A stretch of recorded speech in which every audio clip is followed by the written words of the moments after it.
talkSPORT Sports Update, powered by the Nissan Van Range. Supporting van owners to get the job done. Search Nissan Vans or head to your local Nissan Van Centre. I'm Ben Fletcher. Good afternoon. Arsenal have confirmed William Saliba's 5-year contract extension, keeping him at the club until 2030. talkSPORT's chief football correspondent Alex Crook understands Saliba will be on 250 grand a week. Not too shabby. I think Bukayo Saka potentially is in line for an even bigger deal to reflect his worth to the football club, because his contract is up in 2027 as Saliba's was. Arsenal host Olympiacos in the Champions League live on talkSPORT tomorrow night. Tonight we bring you Benfica Chelsea and Liverpool's trip to Galatasaray over on talkSPORT 2. Stuart Pearce has told talkSPORT Nuno Espirito Santo must bring back some Moyes-era consistency to West Ham. Certainly the first half, all of a sudden West Ham look very fragile. I'm talking from a playing aspect. Once they get their tails up a little bit and get a little bit of joy in the game, all of a sudden they look at a totally different team. The Hammers second bottom in the table. Aaron Ramsey's back in the Wales squad for the first time in 13 months. Wales face England in a friendly live on talkSPORT next Thursday before hosting Belgium in a World Cup qualifier. Serbia have been fined almost £75,000 for their fans' discriminatory behaviour during the 5-0 loss to England in Belgrade last month. FIFA also cite the use of laser pens. Serbia will play their next home game with 20% reduced capacity. Craig Gordon's back in the latest Scotland squad, that despite not playing this season owing to a neck injury. Boss Steve Clarke has also recalled Anthony Ralston and Kieran Tierney for the qualifiers against Greece and Belarus. There's plenty more at talksport.com. And Sheffield Wednesday players are said to be discussing whether they should refuse to train this week. They've been told they won't be paid on time this month after delays throughout 2025. All being well, the Owls Championship meeting with Coventry is our live Saturday lunchtime game over on talkSPORT 2. talkSPORT News. The Health Secretary has labelled Nigel Farage a snake oil salesman in his speech to the Labour Party conference, and Hamas is reviewing Donald Trump's peace plan for Gaza. There's more from the news team at past. talkSPORT weather with QuickFit. With our wide range of services on offer, including tyres, MOTs, servicing and brakes, you can drive away happy every time. Pleasant sunshine for most across England and Wales. Cloud with outbreaks of rain across most of Scotland and Northern Ireland.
This is Paul Hawksbee. Feel like we're newsreaders, don't we? This is Paul Hawksbee and Andy Jacobs with you through until 4 here on talkSPORT. Where this afternoon, Andy, please tell us in your own time, when you got a minute, what's coming up. I've got a minute. Coming up over the next 3 hours, we'll look ahead to another big night of Champions League football. We'll get the Moose to explain his bromance with Jose. Yeah. And we'll chat to the former Halifax defender turned scout who spotted Karim Benzema. That's right, Moose and Jose sitting in a tree. We're also after shirtless. What a thought. I think the Moose may actually break the bra. I know, the tree. Poor old Jose's in casualty. We're also after shirtless celebrations, plus the day you were the idiot, and heavyweight boxer Lawrence Okolie joins us live from Lagos, ahead of those hoped-for Itoma Dubar matchups down the road. There's all this, plus Arsenal fan and comedian Jacob Holley tells us whether he's happy Mikel's bringing in the RAF. Yeah, chocks away. As opposed to chucking it away like Chelsea. We'll discover why most of the footballs used this evening will be filled with Hardenberg Air. Hardenberg Air, not a budget airline, but yes, a fascinating story. The man what pumps the balls up for most of the Champions League teams. It's a bit of a Dragon's Den type story, so we'll tell you more about that a little bit later on in the show. But it is 6 minutes past 1. Good afternoon, everyone. Good afternoon, Andy. Good afternoon, Paul. And so much better for West Ham last night, wasn't it? I mean, yes, looked the second half. See the green shoots, couldn't you? We're going to talk to Martin Kelner, who was there at Hill Dickinson Stadium. I can't say I was castigated by Andy yesterday for saying the Hill Dickinson Stadium. And apparently, when you said that last week, the Evertonians. Yes, I was castigated. Considering, with respect, the years of mediocrity they've had to put up with, I can't believe that was the line in the sand. Somebody saying the Hill Dickinson Stadium. It's the way it goes. So anyway, but Martin was there last night and maintains he heard the announcer in the stadium say, "Please welcome this evening to the Hill Dickinson Stadium." So look, if he's doing it... Thank goodness that dirty foul at Dewsbury Hall has been banned. It's a hatchet man. What a hatchet man. Terrible. It's Roy Keane, Alfie Harlan every time he gets on the ball. Ridiculous. He's had 5 bookings. One of them just nonsensically, apparently, for taking a free kick too quickly when they were chasing an equaliser against Liverpool. Brilliant. 5 bookings this quickly. He was booked for winning the ball last night. It was fantastic. A couple of weeks back. It wasn't back, even a foul. Fern Buckley, when we did our Paddy Power a bet builder, she said Dewsbury will get booked at any time, and I said that's a nuts bet. She said, "Oh no, he's been booked 3 times already," and I was quite shocked at that. So strange, isn't it? Unlikely player to get booked. But the West Ham fan we spoke to yesterday is talking about Kilman, and I think he's going to be important for Nuno. You saw them chatting at the end, and that's what they've got to get right. They've got to stop conceding from play. Well, that didn't go massively well last night, did it? No. Really, with another ball into the box, a free header for Keane. But he was really good under Nuno, wasn't he, at Wolves? That's how he got the move. Yeah, so absolutely. I suppose as a player that's lacking a bit of confidence, you get someone to put an arm around you and say, "I know how good you are. We're going to get you going again." But the Premier League now is so competitive from top to bottom. Yeah. That when I'm sitting watching a game not involving Chelsea, I just want it to finish 1-1 every game. Because you think every game impacts you. I think every game impacts. So it's amazingly competitive. Big night European football. We are going to chat to the people that blow up the footballs. It is quite a good story. I mean, most of the time you'd think the kit man does it with a pump and sort of feels it and thinks, yeah, that's just about right. I don't think so. Well, you know what? That's the way it's been done. Really? Until this gizmo, the guys who put this together, they're going to tell us a little bit more about it later on. But yeah, it was a game changer for kit men. Well. Not all clubs could afford it, including Borough fans. A little bit of shock news for you later on. But anyway, we'll be finding out more about that. A couple of other things to get you involved in. Dave Kidd's fine column today in The Sun. He was talking about Paulinho and Ekitike both getting yellows for taking their shirts off. And he makes a very good point. He says, "I can't quite work out why footballers do it." He said, "I don't know, maybe I'm extremely boring, but if something good happens in my life, I never feel the urge to mark it by ripping my top off." No. I don't know if you get a scratch card and you're in the newsagents and you win 10 quid. You don't sort of run around and take your shirt off. You might if you won $1 million. I suppose, I mean, look, what's the psychology there? They're hot and they're wearing something and they just, why tear at your clothes? Why do that? Knowing you're going to get booked. You just... Besides yourself with excitement, I suppose. I don't know. Really, are you? I mean, to the point where scoring a goal is a big thing. Why do they take their shorts off? Well, they used to in Italy. Yeah, that's true. They did, didn't they? Yeah. At the end of the game, to throw them all into the crowd. But have you ever been so excited that you took your top off? And that is a real Charlie's choice. He may not be here today, but he lives on in spirit with that as a topic to put out to the listeners. So, have you ever been so happy you've had to rip your top off? No. And if you do it on a Sunday morning or a Saturday afternoon at Grassroots, have you been booked for it? Have you had the shirt off? You would be, I'm Maybe, sure. Because, the rules are the same. The laws are the same all the way down the pyramid. Oh, yeah. So, if you played on a Sunday morning and ripped the shirt off, maybe got the second yellow, do let us know. talksport.com, text 81080. You can't throw it into the crowd because you end up paying 50 quid to the club secretary. talksport.com, text 81089, tweet TSH and J. Lots of stuff about Jose Mourinho in the press this morning. Yeah. And it was very amusing. The Sky Sports News and some of the papers saying the headline was, "Mourinho claims to be Chelsea's best manager." You think, it's not claims, is it? He is. Yeah, he is, isn't he, statistically? Statistically, everything you've ever think of in any shape or form, any metric, he is the best manager Chelsea have ever had. Of course he is. He loves the Moose. He does. Gary Cottrell and the Moose. Gary from Sky. And the Moose, he's big friends with. They have a bit of a bromance. I think the three of them must all sort of go out for a meal after the game. I think the thing is that a lot of these press conferences are quite routine and quite dull. Yeah. The Moose always has a different take. Yeah. And he has a good relationship with them, and they know that he loves football, and they know he's not really trying to trip them up. Yeah. So they sort of trust him. But at the same time, he does get very good answers out of people. He's very good at what he does. He's intrepid. Yeah. He has, as we know, I mean, the amount of stick he's taken on this station from Big Alan on breakfast, he wouldn't be called the Moose if it wasn't for Alan. So, but he takes so much, and he's got thick skin. So he is prepared to stand there and trade with a manager and ask difficult questions. So anyway, he's got a bromance with Jose, and we'll be chatting to him a little bit later on about what it was like, him being in the room. Also, he embraced one of the Chelsea staff there, Teresa, who was there when I was there. I know, like nearly been there a long time. 27 years She ago, came 28 back years ago. secretary years ago. No, she worked, she may have been, but when I knew her, she was front of house. When you came into reception. Oh yeah. And she had a well, I'll tell you now, she had a special one of the many jobs. She did loads of stuff at the club. I think the place would have fallen down without. It's probably still the same, despite how high tech and corporate it is. I would imagine she still runs the place. She doesn't ever go to recruitment, does she? Yeah. I mean, honestly, if Todd Bowley came in and had not parked in the right place, she'd say, "You're going to have to move that." She'd tell him. She wouldn't care. He wouldn't care. And Ken Bates, when I was there, Ken Bates would come. The old man would come in, and he couldn't be. There was a building site there, and they were building Chelsea Village and doing all that work. Yeah.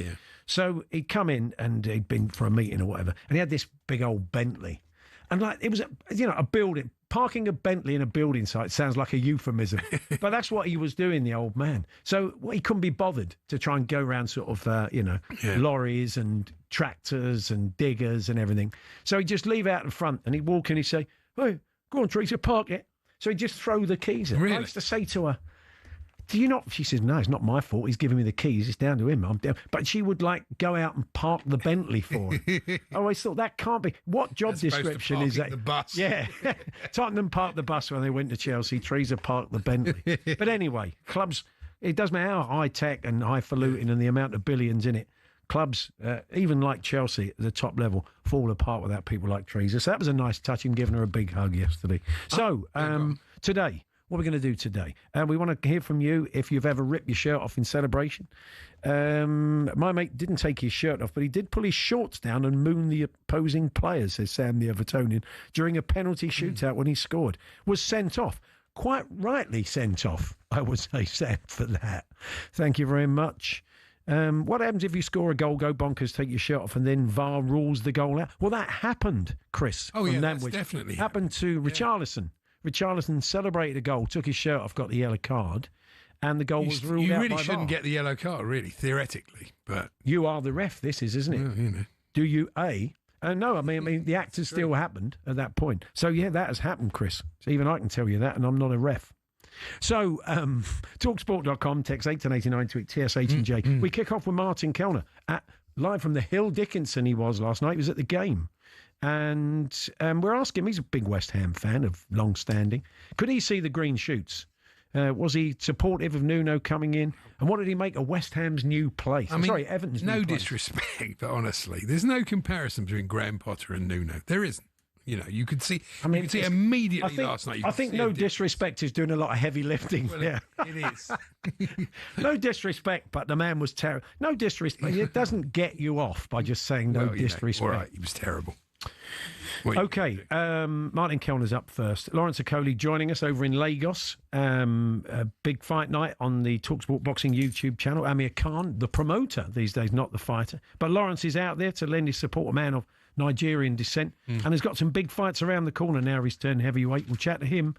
And we're going to talk a bit of Wheelchair Rugby League. Jack Brown, one of the stars of the Super League Grand Final. Andy and I both tuned in before the golf got interesting the other night on Sky.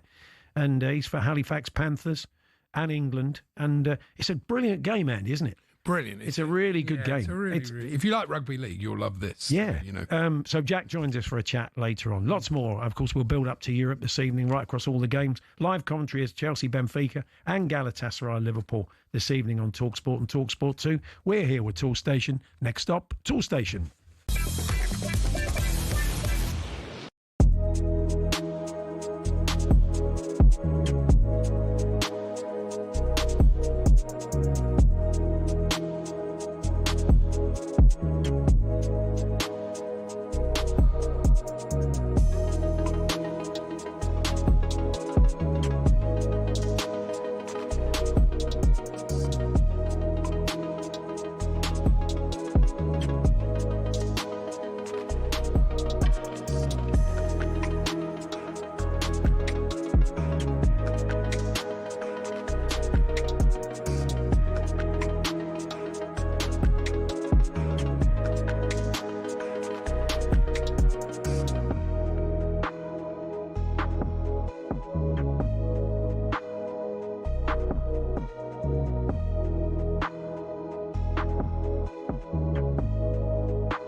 mission to get them out of trouble starts right here. That was the main message: compete, compete. There were good things, not so good things. Loud chants from the West Ham United fans of sack the ball. The first 20, 30 minutes in the first half, we'd done a good job. Everton go back out wide to Garner with a reverse ball. Michael Keane is there to head it in. Phenomenal header. Brilliant ball in from Garner. Credit West Ham, they kept at it. They've got lots of good players, and a lot of them turned up tonight. Oh, and O'Brien with a risky back header, and Pickford makes the save to deny Somerville. It's been a turbulent 48 hours for everyone involved, but things happen in football. There's always change. It's it away, only as far as Bowen into the area. Oh, Jared Bowen! Welcome to West Ham.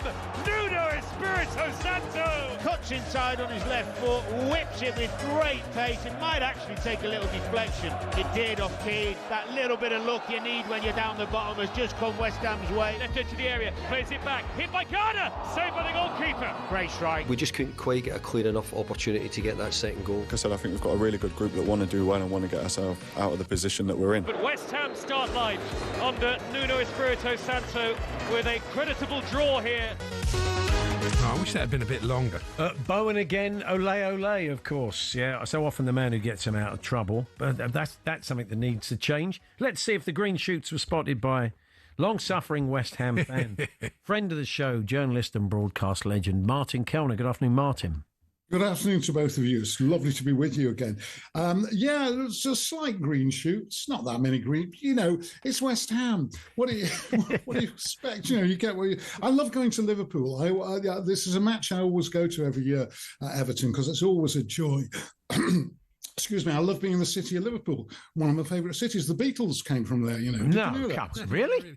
I'm surprised they don't make more of it. I'm going to use that in a pub quiz, I tell you that. I think one of the key things that David Moyes said there in that sort of bits that we heard before this chat, he said, West Ham have got a lot of players. A lot of them turned up tonight, and I think that's a real indictment of what's been going on there. Yeah, Paquetá was really good last night. I really enjoyed his performance, and I've not enjoyed a lot of the other performances this season. And you think they've now got a manager who speaks Portuguese, so they've got Nuno Espirito Santo, and he'll probably get more. Paquetá's a terrific player, I think, and he'll get more out of him. Bowen's been turning up, and he's one of the few that have. It was a half decent match. I would have thought at the end of it, well, there's a match between two half decent teams who'll probably end up like 13th and 14th in the league. That's what it looked like to me. I wasn't popping the champagne corks after it, but. It was okay. It was good to be there, and as Nuno said there, a lot of the bad things we've seen this season were still there. Yet another goal conceded at the second phase after after a corner. So, but there were things to be happy about. Intensity was so much. Well, it was interesting. He's Ward-Prowse, who he didn't give a lot of game time at Forest last season, was, and he talked about wanting more physicality in the team. And I mean, it's not great from Ward-Prowse's point of view. He was seen as a bit of a Potter favourite. I mean, do you think that was the right call last night, Martin? Yeah, I think so. I mean, clearly he's not his type of player. We've been missing, we've not been competing in midfield, as you'll know if you've seen any of those home matches this season. So I think it was probably the right call, and we needed a bit more speed, which we got in a bit more pace in midfield, which we got, which was good. And so it was a pretty decent night. Enjoyed it. And the new stadium, I wanted to ask you about that. Yeah. I can't call it the Hill Dickinson, or you. I think you said the man on the PA did. So yes, absolutely. Yeah. I, at one point, I heard Rossi, he's called. I'm told the station announcer there saying that calling it the Hill Dickinson Stadium, but it's actually officially Hill Dickinson. Might have just been it's so hard not to use the. I'm going to have a the box in the stadium. It is. That's right. Yeah. What do you make of it? I mean, what's it like to be able to see the pitch without binoculars? I know. That's brilliant. And also, at Goodison, you could get a seat where you could see you were behind a pole. Goodison was a great, lovely old ground, brilliant atmosphere, which, the way they've built it, they've managed to retain that atmosphere. I was thinking Everton are a bit short of songs. I'm not crazy about the Z-Cast theme. Right. Okay. And, we're forever Everton. I think it's grand old team to play for. Yeah. Otherwise, it's Everton, isn't it? Yes, it's that. How many idea? What's the perfect number for a team? How many songs do they need on rotation, Martin? Would you say? Well, I think they need a couple of traditional ones, or at least one, something like Bubbles. So you got one good traditional. Then they also play London Calling by The Clash, which sort of works very well. That's a really good sort of walk-on music, I think. Yeah. So you need at least two. They're playing The Lars, and which is good. That's a good tune. Oh, yeah, it certainly is. There she goes. Yeah. Yeah, there she goes. So they play that, which is okay. They've spent 800 million, this stadium cost to build. And you'd think it's sort of attention to detail. I got a Bovril. Oh, nice. And yes, I got a Bovril. And the temperature was just unbelievable. It wasn't just hot. It wasn't so much Bovril. It was more plasma.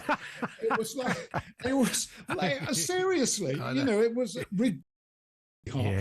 It was, it was something that seemed as though it's been produced by the Large Hadron Collider. It was ridiculous. You would appreciate it in the winter. Yeah. Well, no, you couldn't. And I the first sip, I took a little sip of it, and now I've got. It looks like I've gone 10 rounds with Tony Bellew. Wow! Because my lips are all swollen up. So did you? That was half time. So did you finish it halfway back to Leeds? Did you in the car? Is that when you finally able to drink it? No, I wasn't able to drink it at all because it was all standing up, big standing up area. So I put it on a windowsill, and anybody who was walking close, I said, "Careful," because that was like $100 million lawsuit waiting to happen. It's still there, and it still hasn't. Turn down the temperature on your totally on your urn. Turn down the temperature on your urn, Everton. That's the advice today. Everything else great. Yeah, good. Okay, that's the only. If that's the only thing to complain about, that's what I call snagging in a new stadium. Yeah. That is. And the great thing is you get to listen to the sports bar on the way home. Yeah. And listen to some of those callers and think to yourself, well, caring the community is still going very well. I heard one last night. The bloke said that Moyes got to go at the end of the season. Moyes out. Brilliant, goodness. Yeah. I was impressed with... Oh, go on. So I was just going to say that will happen. Yeah, that will happen. You do get. There will be moments where because when he was there before, he wasn't unanimously applauded all the time. I remember going to matches there and people, absolutely moaning about Moyes. So he wasn't he's one. He does divide people. I'll just say that. I was impressed with Freddie Potts, who came on. Yeah. He looked good. Everton pals of mine said he maybe wasn't getting a look in under Potter. He didn't really fancy him, didn't give him enough chances. No, but we all know that at every club there's somebody in the under-21s, and if you've got a beef with the manager, you will have a go. So there'll be some young player he's not playing. Is he Steve's? Oh, he's Steve's son. Oh, brilliant! Yes, he is. I didn't realise Steve's still on the staff there. Yeah, and I thought to myself, he's American, isn't he? And I sort of reminded myself, and I went and looked his Wikipedia, and he was born in the USA. So I thought, I'll just check if he's got the accent. He hasn't got an accent at all. He's completely lost it. He's absolutely probably because he's lived here all his life. Well, I suppose so. Yeah, he has. He's lived here most of the time. Yeah. But Steve Potts' his son. Excellent. Steve, that's good. Yeah. That's always nice in a team, isn't it? When you've got a bit of a link to the past. You've had Frank Lampard's junior and senior, bit of a West Ham thing. Yeah, it didn't go too well. I'm seeing junior players now who I can remember their grandfather playing. Yeah.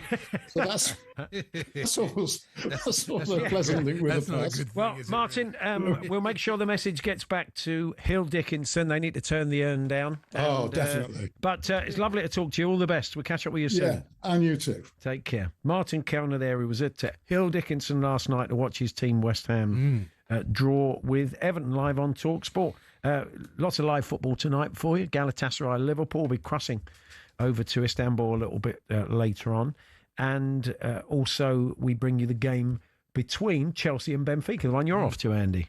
Yeah. You still have the same pre-match meal every day? Do you still do the same thing, or do you do... Tonight we are, yeah. I don't normally with just normal games, but the evening games. What is it you have tonight? You know you're having already? You have to have the same thing? I think it's... it could be Milanese tonight with spaghetti. Oh, it's nice. Yeah. I mean, I've realised now that we go to the same place to eat before matches on European nights, and I have exactly the same thing. So I'm no better than you. No, really, it's normal. I'm not I really- guess. Yeah. Anyway, lots more to come. Sports Bar tonight is Jamie O'Hara and Dean Saunders on the night. Liverpool and Galatasaray are in action.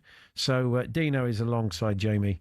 And it was the Americans who got, as anyone seen, treatment last night. Did you hear that? He gave it to the Americans in the Ryder Cup. There's a great letter in the paper today. Some bloke saying, "Oh yes, where is it? Golf authorities must punish America for the shocking behaviour of many of their fans during the epic Ryder Cup."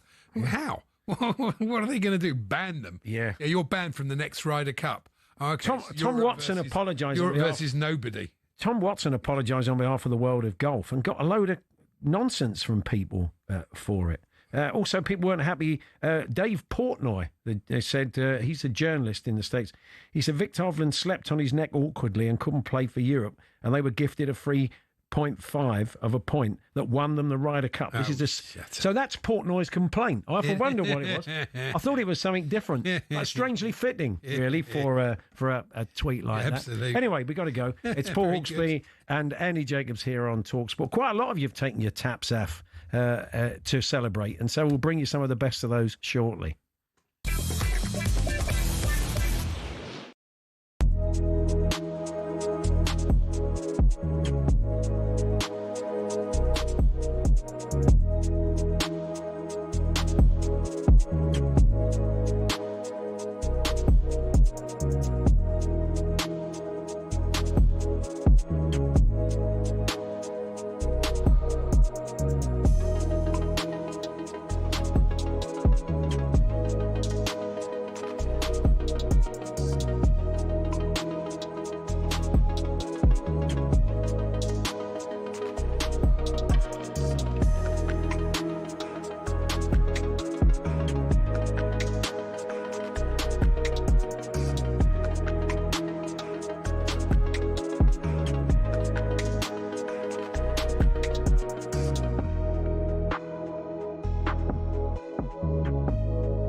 Back off Real Madrid, Saliba's signed his deal. That's what Arsenal fans are saying after their top-class defender put pen to paper on what's believed to be a 5-year deal. talkSPORT's chief football correspondent Alex Crook understands it's worth 250 grand a week. Not too shabby. I think Bukayo Saka potentially is in line for an even bigger deal to reflect his worth to the football club because his contract is up in 2027, as Saliba's was. Arsenal host Olympiacos in the Champions League, live on talkSPORT tomorrow night. Tonight, though, Jose Mourinho's Benfica are at Chelsea live from 7 p.m. and Liverpool are at Galatasaray live over on talkSPORT 2.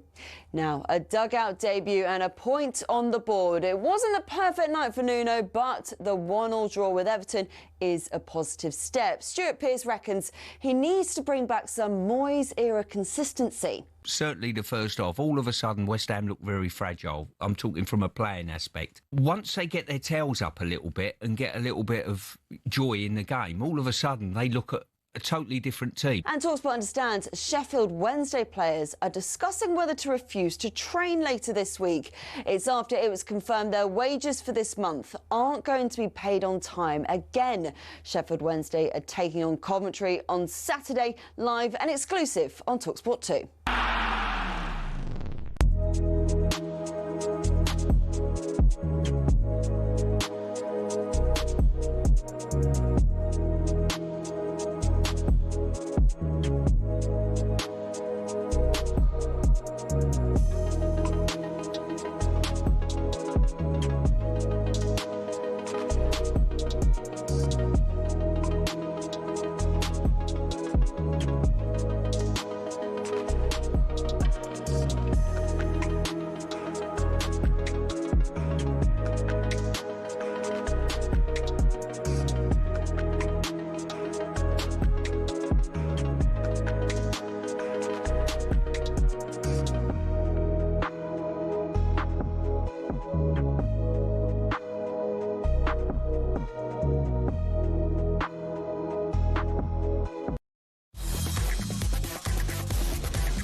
We're just super excited what Africa is about to bring out to the world now. 1st of October now in Nigeria, Lagos. And that's going to be on Independence Day. Sir Marcus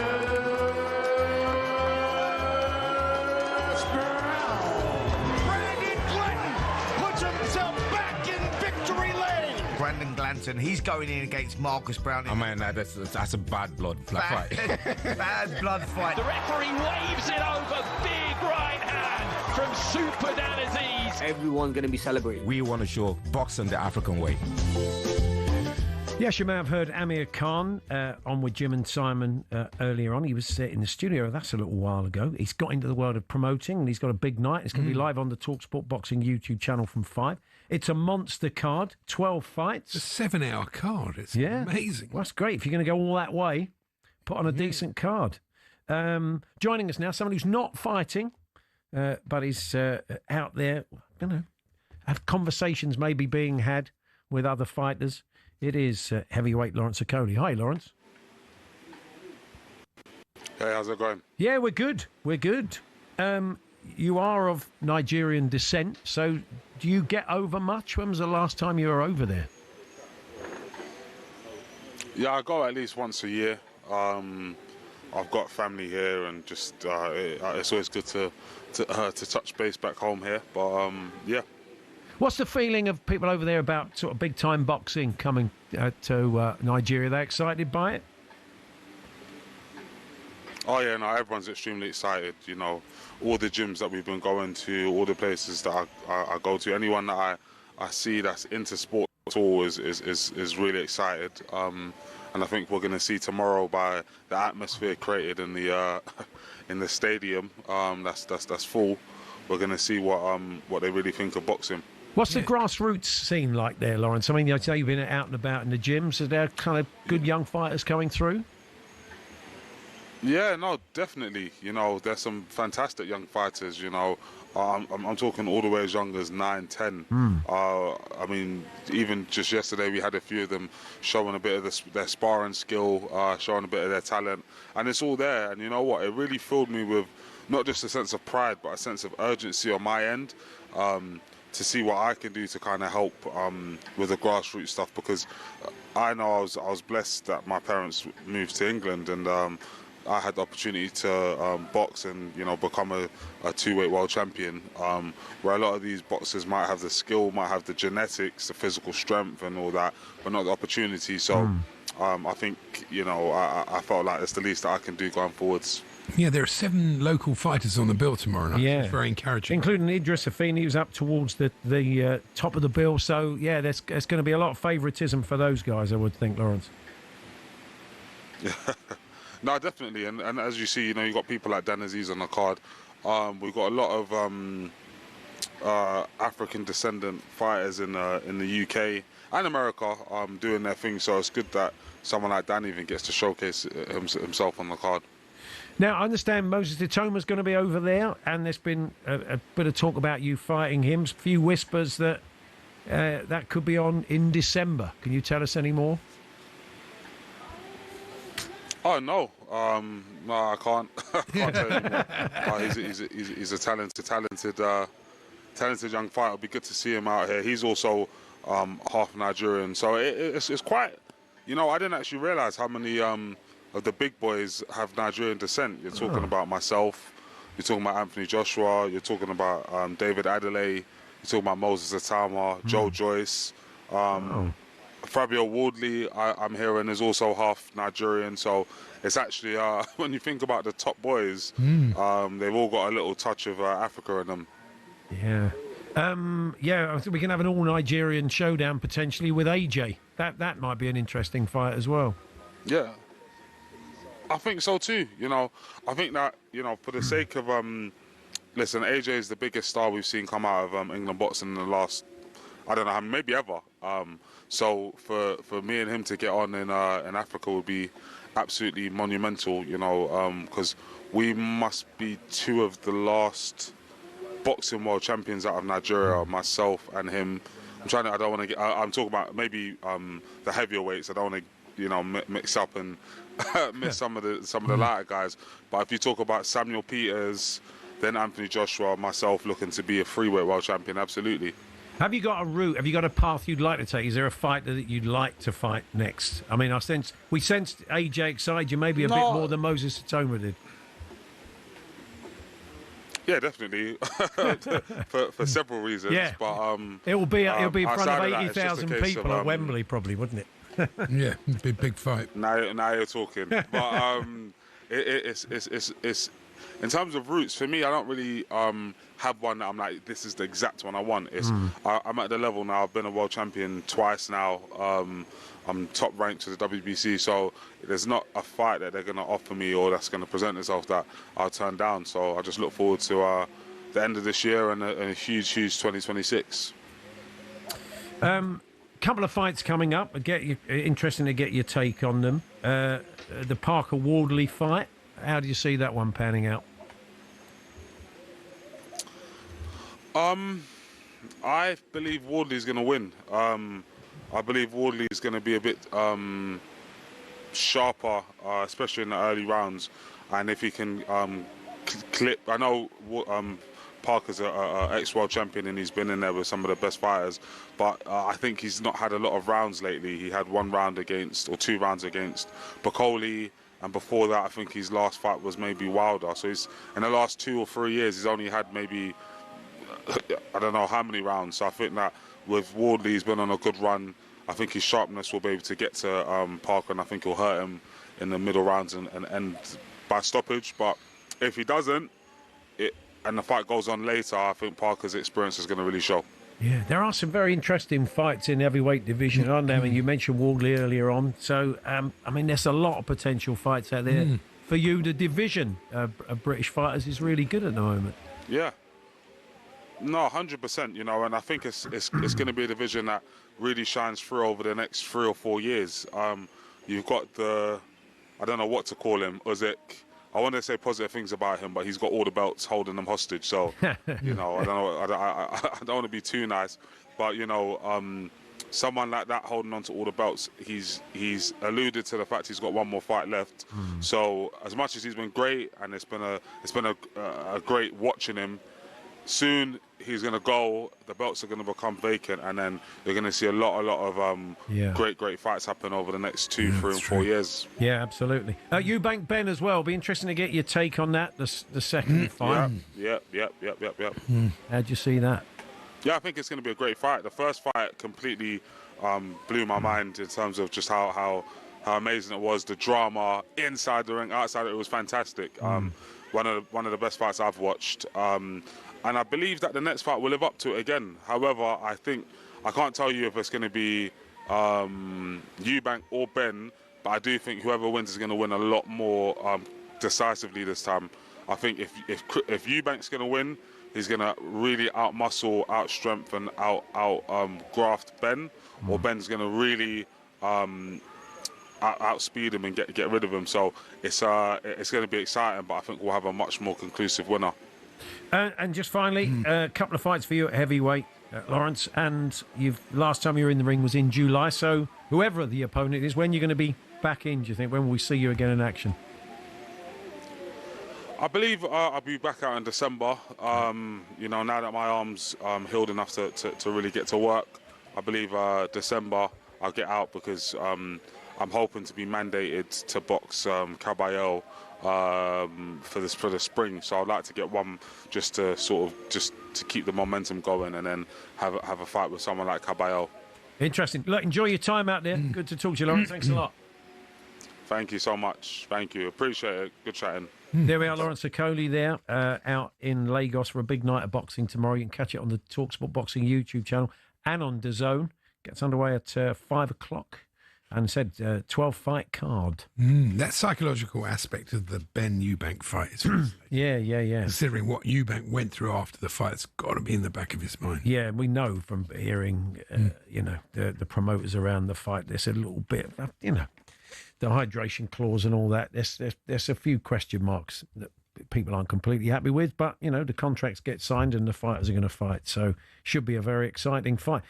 We asked you earlier on about Dave Kidd in The Sun today said there's never been a point really in his life with players, a couple of high-profile players at Spurs and Liverpool getting yellow cards for ripping their shirt off. He's never been in a moment of elation. He thought, you know what I'll do? I'll rip my top off. And it's a good point. I thought James from Lincoln said, I ripped off my shirt at my brother's recent wedding in March. What I didn't realise was that the whole outfit was on hire and my brother lost his deposit. I'm sitting in the doghouse 6 months. Oh, dear. Just for ripping the shirt. That's a bit. Well, he probably physically ripped it as opposed to just took it off. I once won the top division on FIFA on the PlayStation 4. I was so delighted. I ripped my shirt off and swung it round my head doing laps of the sofa. My wife said, "Sit down, you muppet. You're 41 years old."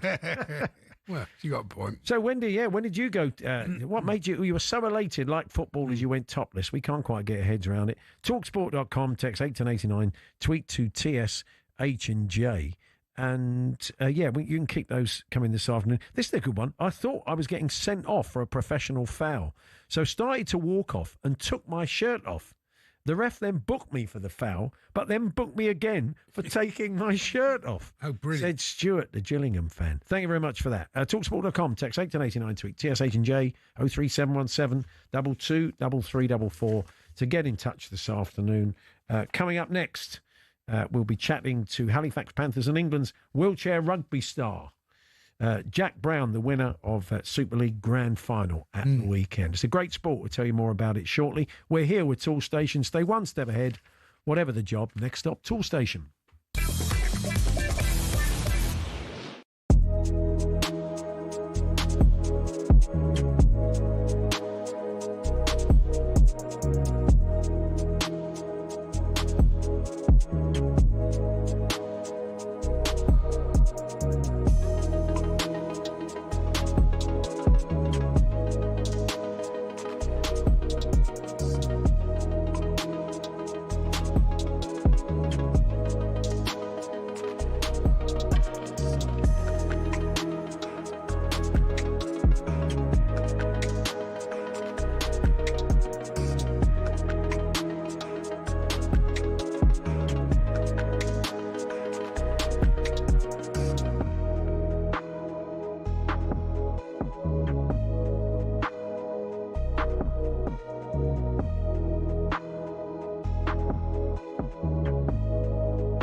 Yes, good afternoon. It is Paul Hawksbee, Andy Jacobs here on talkSPORT. Now, I was settling down to watch the golf. It was in the early stages on Sunday evening. There was a few worrying signs of the Americans getting back into it at that point, but it hadn't hotted up quite early in the evening.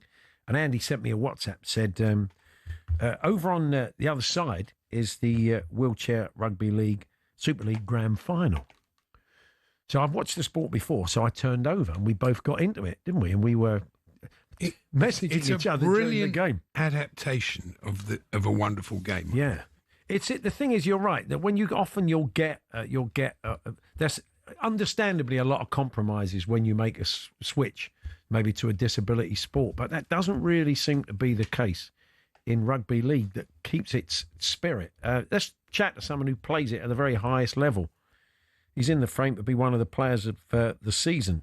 He's won the Super League Grand Final with Halifax Panthers. They beat London Roosters at the weekend. And it's Jack Brown. Hello, Jack. Hi, how you going, guys? Yeah, we're good, thank you. Yeah, so I'd seen the sport before, and Andy was absolutely spot on. It is a fantastic kind of adaptation of rugby league, isn't there? There's no great compromises you have to make. It is, and they're really proud of the fact that anyone who knows rugby league, first time watching it without being told too much about the sport, can see it as what it is, which is just rugby league at its heart. There's a couple of little adaptations, like around the meters we have to go back, and like the Velcro tags on the shoulder. But in a nutshell, when you watch it, you just see rugby league, and it's all the same kind of principles of timing, depth, ruck speed and all of that. So all the tactics are pretty much the same too. And the big hits are still there, aren't they? There was one that was unbelievable on Sunday when I was watching. They do take something. The wheelchairs take a hammering, don't they? Yeah, well, they're made for it. They're not cheap. We rely on a lot of funding and grants and things to be able to fund the sport. I think the going rate at the moment is about $6,000 for a wheelchair. So they're made to take it, but they do take the brunt of the force. Does it take a bit of time to learn the game? Because the tagging system, you mentioned it there, but for tackling, if people don't know, as soon as you wear a tag on each shoulder and your opponent tries to pull that off, as soon as they pull it off, you've got to put another one back on. It's quite a lot to be going on there, I think. Yeah, a lot of it's down to muscle memory once you've been practicing for a while. I've been playing for 20 years now, and been around wheelchair sports 25, 26 years. So that's my blessing is having that experience with the wheelchairs and disabilities. So, but it is a hard thing to pick up, the coordination around having to hold the ball and pass, V-tag, and at the same time you need to use them hands to essentially run. It's we've had a couple of the running team players play games over the years, and you can see the legs just running along underneath the chairs because they could throw the ball wing to wing, but it's the actually getting the chair moved and controlling the wheelchair that's the difficult part. The conversions are done by hand. They're sort of punched over. They're put on a plinth and they're punched over. But they bring their own interest. That's quite an interesting aspect of the game as well. Yeah, so the rules, if you're clenching a fist, anything from the elbow down essentially is the same as the running game. But a kick, infield kicks and drop kicks, the same. It'll have to bounce for a drop kick, and the when you're kicking, it's just like Australian rules football, just punting it that way. There is. I've written down in my book here, Jack Brown, what a play. He twists and turns and dips his shoulder and spins past people. I mean, what you do is remarkable. I mean, all the players are great, but you've just got this ability that I've never seen anything like that. It's as if you have got legs that you just... What a great rugby player does. It's incredible to watch, Jack. Yeah, and we're fully strapped into these wheelchairs. Like I said, it's like in Formula One. It's the difference in the wheelchairs that you get, having them made to measure and fit to you, so you can be able to push the chair with your hands. But once you can get to speed, a chair that's made to measure, you can manipulate that with your hips and your core strength to be able to turn. So a lot of players utilise that so they can still have that triple threat scenario, holding the ball up. They could either run it, pass it, or kick it. It's not been a Paralympic sport, has it? I mean, rugby has been, but not rugby league. No, because maybe somewhere down in the future, but we're still very young. It's only been founded for 20 years, but we're experiencing really good growth. We're at this moment, I think we're predicted to exceed the growth of wheelchair basketball, which has been going for a very, very long time. Yeah. It's like the go-to wheelchair sport. But it's hasn't been going for too long. But also, we're one of the only sports that's 100% fully inclusive. So if you can push a wheelchair, you can play. The game we played at the weekend, so it's male versus female, any genders, open age. I think 15 is the youngest you can play in a Super League team, and it gives you the opportunity to, like, what reason I started, which is playing with my brother. So you get to play with family, and then we've got fathers and sons that are in the team, and so it makes for a really good community and a really good kind of product to push to people. And in Super League, are you a Halifax Panthers fan, or do you have another Super League team that you follow?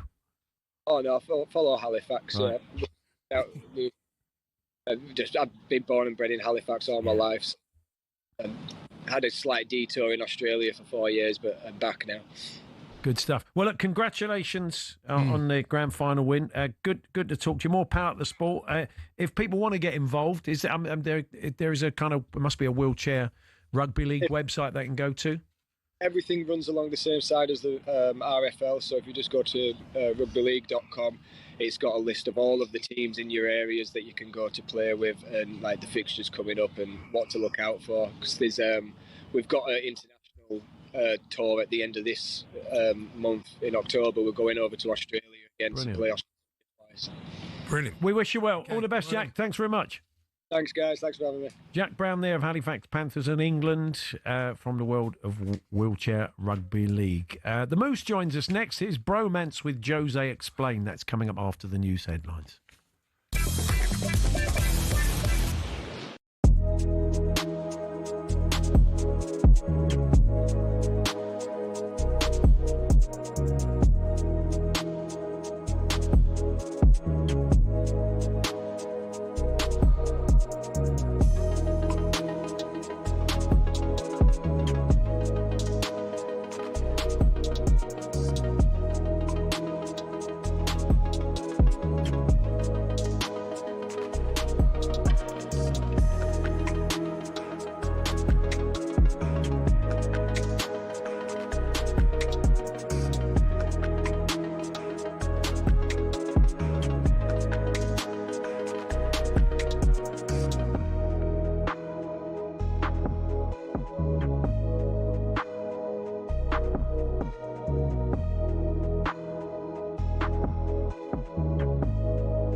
be pumping up all the balls for the Champions League. We'll tell you more about that later, but first Ben Fletcher has the sports headlines. talkSPORT Sports Update, powered by the Nissan Van Range, helping business owners to work better and live better. Search Nissan Vans or head to your local Nissan Van Centre. Good afternoon. Fabian Herzler says the links to United are flattering, but the Crystal Palace manager told talkSPORT he's spoken for. Honoured to be part of the rumours, but I really respect the coach room. I'm really there, so I think it's not the right thing to talk about this. Overall, I can say that it's a privilege to work for Brighton. I'm very, very happy to be the coach here, and we have a lot of work in front of us. After that 3-1 win over Chelsea, the Brighton boss says it's no longer a surprise to see his side beating the big teams. Arsenal have announced William Saliba's 5-year contract extension. talkSPORT's chief football correspondent is Alex Crook. So he's there now until 2030. We know that some big clubs in Europe, including Real Madrid, have shown interest. I think this is a real signal of intent from Arsenal. I understand the pay packet is 250 grand a week or thereabouts. The Gunners host Olympiacos in the Champions League tomorrow night, live on talkSPORT. Craig Gordon's been recalled to the Scotland squad. The keeper's back from a neck injury. Anthony Ralston and Kieran Tierney have also recovered to face Greece and Belarus next month. In the meantime, Aaron Ramsey's back in the Wales squad for the first time since he moved to Mexico. Wales play England in a friendly, live on talkSPORT next Thursday, then Belgium in a World Cup qualifier. And he missed out on a place in the Ashes squad, but 21-year-old Rayan Ahmed has been named captain of the Lions. They'll tour Australia this winter alongside the senior squad. There's plenty of Ashes build-up on the talkSPORT Cricket YouTube channel. talkSPORT News. The Health Secretary's accused Nigel Farage of being a con artist, telling the Labour Party conference they must send him packing at the next election. More than 120 workers at an oil plant in Lincolnshire are being made redundant. There's more from the news team at past. talkSPORT weather with QuickFit. Get a free vehicle safety check at all of our 600 centres nationwide to keep you safe on the road. Visit your local centre or quickfit.com and book today. Shine for most across England and Wales. Cloud with outbreaks of rain further north.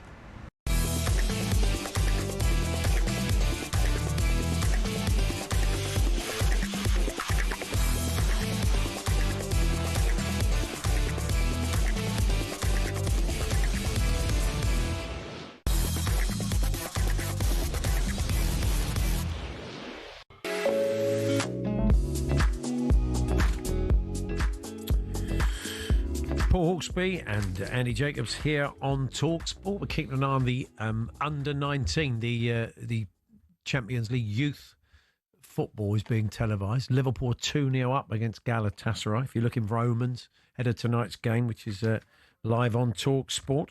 And Tottenham won 6-0 in Bodø earlier on.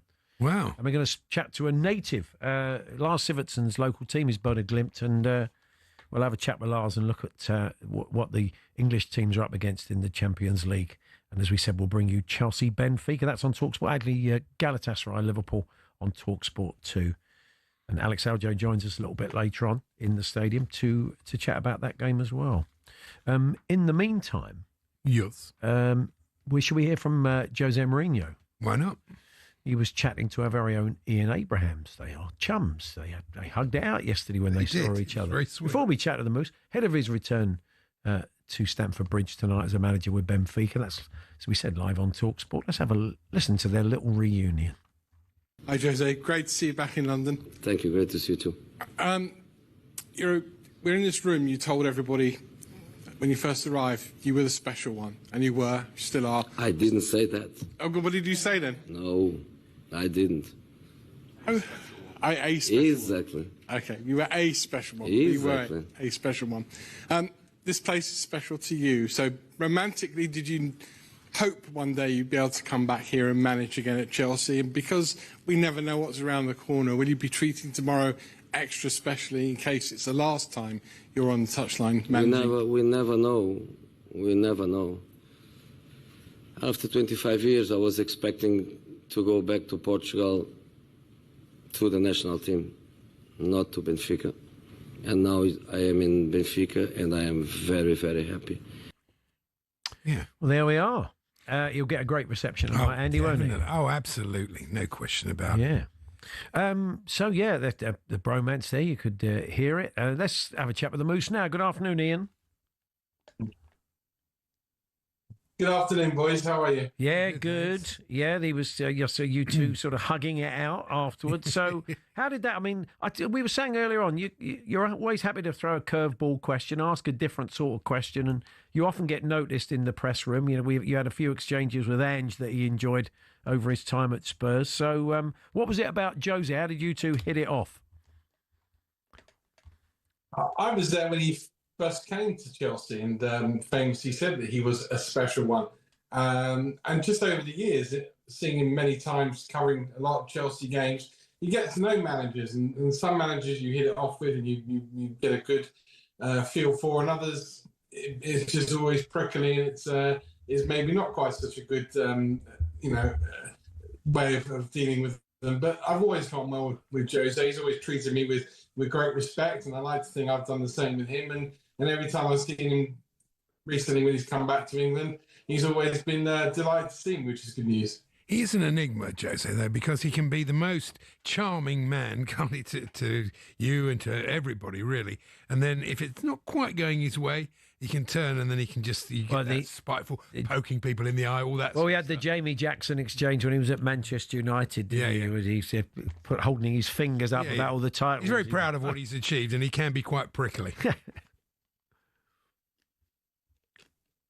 Yeah, I think rightfully he's happy with what he's achieved, and as you rightly say, listen, football managers, they change once a game is in progress, and then after a game, I mean, there have been managers I've known really well, like Jose, even better than Jose, and they've lost the game, and literally you think I've never met them before in my entire life, because they're just so consumed by the fact they've lost a football match.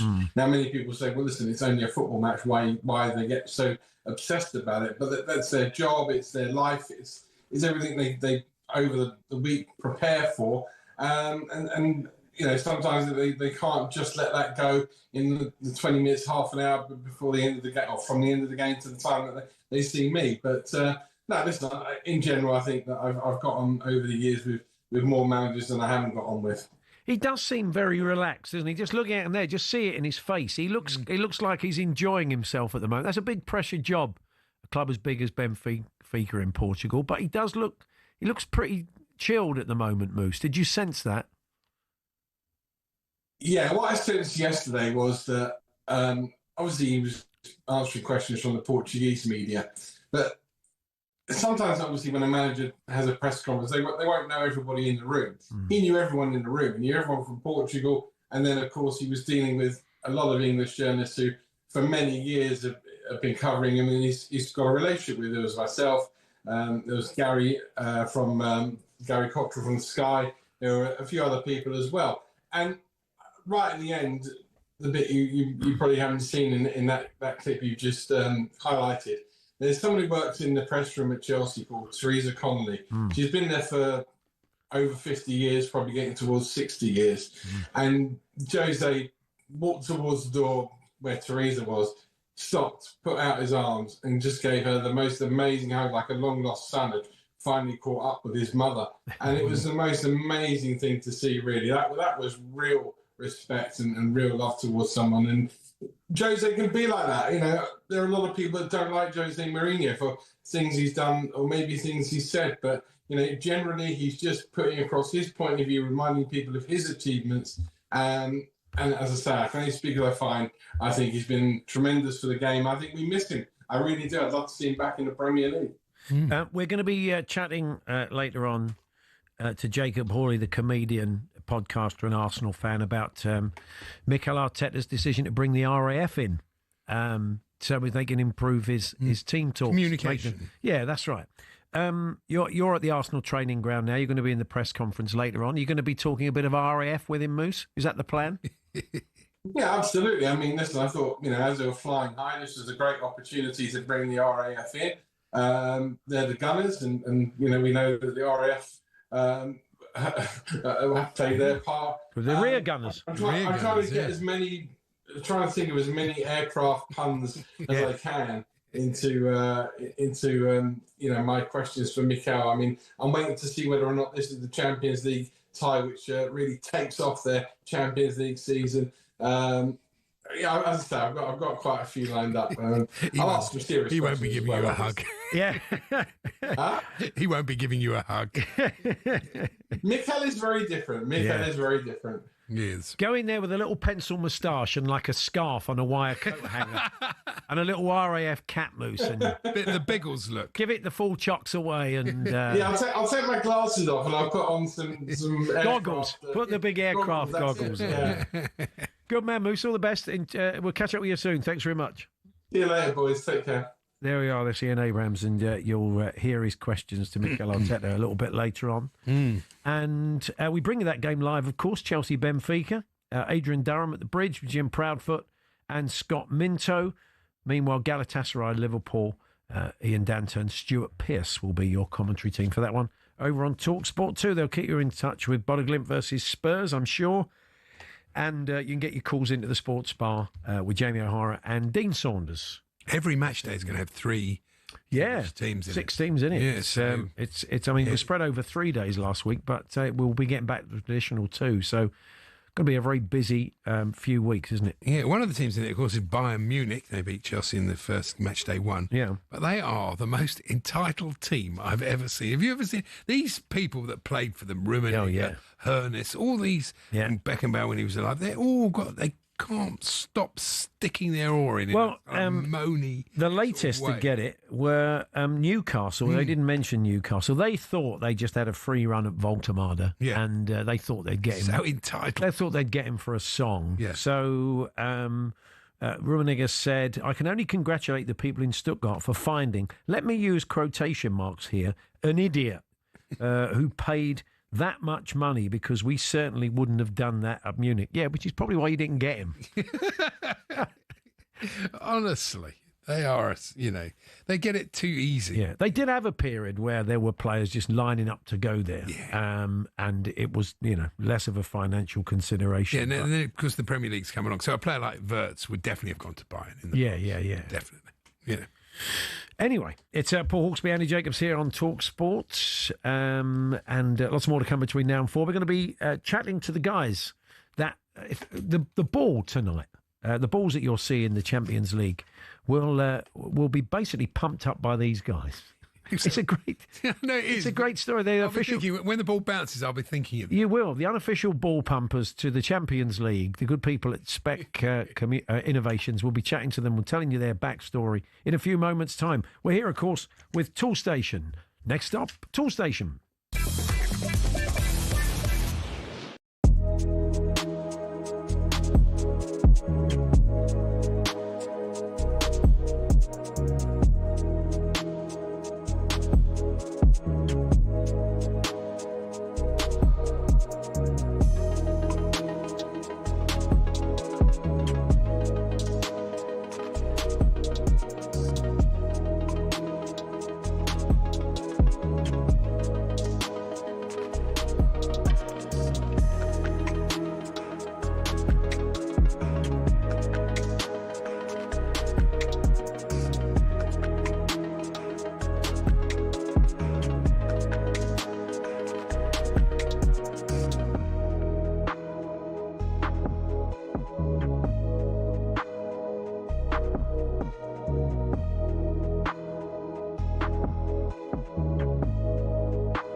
Now imagine your Sunday team when you're pumping the balls up for a game in the warm-up. Yeah. Somebody's job it will be, maybe one of the, your coach or your manager or one of the players or the subs, just to sort of get a normal bicycle pump in there with an adapter, just sort of feel it, bounce it a couple of times and think, that'll do. If it's a bit hard, let a bit of air out. But you would have thought at the top of the game it'd all be very, very high-tech. Well, it is, but until recently that wasn't the case. It was quite an innovation from a company called Spec Innovations, but it took off very quickly. It's quite the backstory. And from the company, Maureen Keith and Rob Muller join us now. Good afternoon, guys. Good afternoon. Good afternoon. Thanks for having us. No, pleasure. There we are. We can see, if anybody's watching on Connect TV and YouTube, they can see. It's like a small, it's like Metal Mickey's head for people that watch TV. It's like a sort of small, it's a tiny little silver box. But it's been the saviour of many a kit man around the world, Maureen, hasn't it? Because until recently, until you guys came up with that product, they were doing it in the traditional old way. Yes, correct. Just the traditional old way. With an old compressor, and they were pumping up the balls and trying, as you said, with their fingers and. Sometimes it's good, sometimes it's not good. So my colleague Rob invented something for it. Yeah, Rob, I mean, were you looking to invent something else and you invented that? Or was it a case of you decided that's what you wanted to invent and thought, right, this is it, this is the way it's going to work? Yeah, I decided I wanted to invent this machine because I'm a football player myself at the amateur level, but always the frustration about the balls, too soft, too hard. Every time the question, who pumped up the balls? And I'm a technician. I work in a high-tech company. So I thought, hey, I can solve this problem. So I did. And it's such a simple idea, Rob, because all you've really done is what we do with our car tyres. You put in the desired pressure and you switch, you flick the switch and it pumps the ball up perfectly to the kind of the absolutely sort of spot on limit. So, I mean, it feels a very simple idea. I'm surprising somebody hadn't come up with it beforehand. Yeah, we had, I think, the same surprise. Yeah. Yeah. When we visit some big clubs, when we're traveling to the clubs, we thought they will have a better machine than ours, but it wasn't. That's interesting. And Maureen, you went round lots, and you came to this country and came to see some teams. And Barca, everybody wanted to talk to you as soon as you said to them, because it's normally very difficult to speak to top clubs. But you were just sending an email to Barcelona saying, "We've got this machine. Do you want to see it?" And rather than saying, "Well, yeah, maybe one day," they said, come along. That's how it went. I sent them an email to Barcelona, for example, and they sent me an email back from come visit us. So a couple of weeks later, I was there at the training ground, and as I said, I thought their machine would be better, but there was just a normal compressor, and I showed our product, and they were surprised. Is it expensive, this machine? I mean, could sort of not obviously amateur clubs, but clubs from a lower level, could they afford to buy this machine? Yeah, that's no problem. This machine is around €600. So in the Netherlands and Belgium and in Germany, I think almost 2,000 or 3,000 clubs at all levels are already working with it. Wow, that's great. What difference does the correct pressure to the ball make in terms of the way it moves, or that sort of idea? Yeah, good one for you, Rob, really, because the reason you started sort of engineering this machine was because you said you were frustrated by it. Yes. Well, I think that depends on for example, what level you play. The big advantage is that every ball is at the same pressure you want.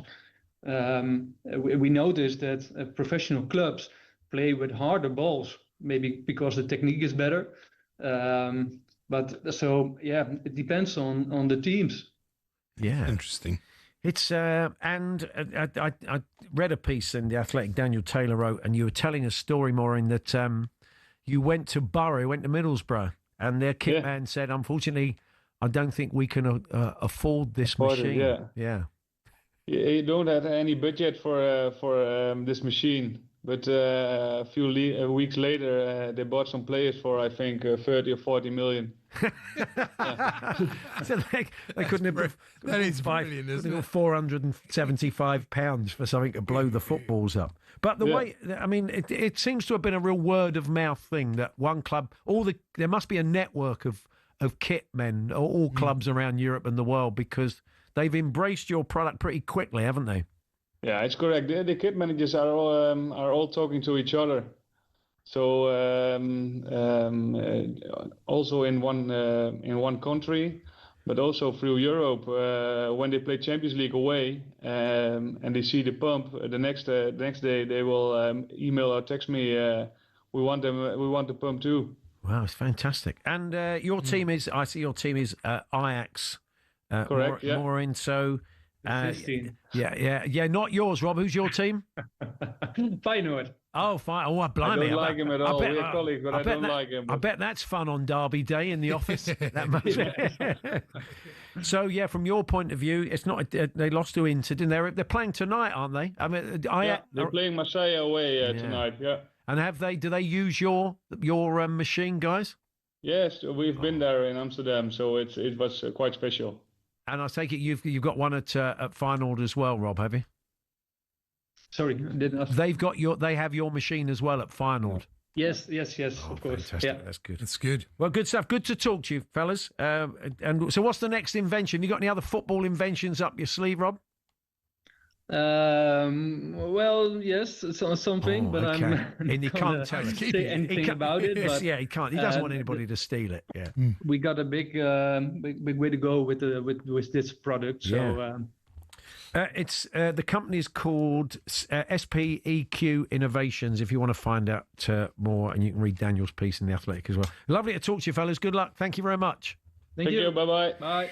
Maureen Keefe there and Rob Muller from Spec Innovations. It is quite a story. Is there a Kitman convention? Do you think they have the Kitman convention? They all turn up in baskets. Yeah, they're all wheeled in. like Jose. Yeah, Jose. You don't know who's going to come out. They're wheeled onto the stage to do a speech. You don't know who's going to come out of it. That would be good. I have to ask Vic Akers if they have one of those. They have a Kitman convention. It's unlikely, I'd say. What would happen at the Kitman convention? They'll just turn up with black bin bags, wouldn't they? All the clothes that people wore. all the kit men wore, like their dinner jackets and stuff, will just get lobbed into a pile. And one of them, worst kit man of the year, has to go and get them all dry.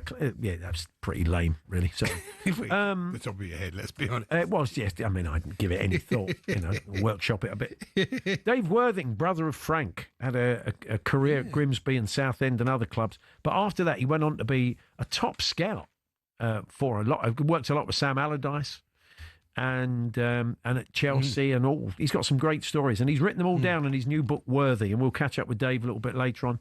Before that, though, we'll be chatting to Rupert Taylor, the founder of Grenfell Athletic, a new documentary tonight, straight after all the Champions League football on TNT Sports.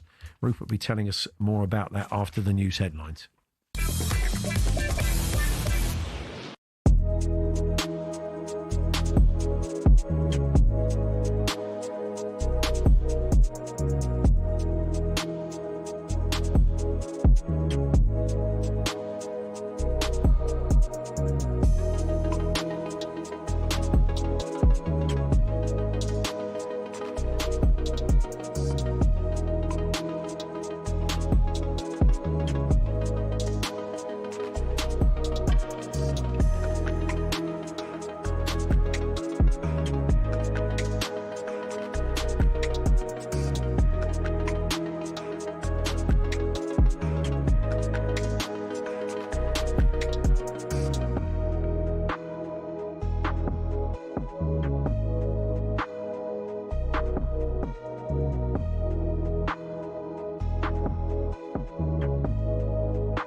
Back off Real Madrid, Saliba's signed his deal. That's what Arsenal fans are saying after their top-class defender put pen to paper on what's believed to be a 5-year deal. talkSPORT's chief football correspondent Alex Crook understands it's worth 250 grand a week. Not too shabby. I think Bukayo Saka potentially is in line for an even bigger deal to reflect his worth to the football club because his contract is up in 2027 as Saliba's was. Arsenal host Olympiacos in the Champions League live on talkSPORT tomorrow night. Tonight, though, Jose Mourinho's Benfica are at Chelsea live from 7 p.m. and Liverpool are at Galatasaray live over on talkSPORT 2. Now, a dugout debut and a point on the board. It wasn't the perfect night for Nuno, but the 1-1 draw with Everton is a positive step. Stuart Pearce reckons he needs to bring back some Moyes-era consistency. Certainly the first half, all of a sudden West Ham look very fragile. I'm talking from a playing aspect. Once they get their tails up a little bit and get a little bit of joy in the game, all of a sudden they look at a totally different team. And talkSPORT understands Sheffield Wednesday players are discussing whether to refuse to train later this week. It's after it was confirmed their wages for this month aren't going to be paid on time. Again, Sheffield Wednesday are taking on Coventry on Saturday, live and exclusive on talkSPORT 2.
Straight after the Champions League football tonight on TNT Sports 1 at 10:30 is a new documentary, Beacon of Hope, the Grenfell Athletic story. Before we chat to one of the founding fathers of the team, Rupert Taylor, let's bring you a flavour of the documentary.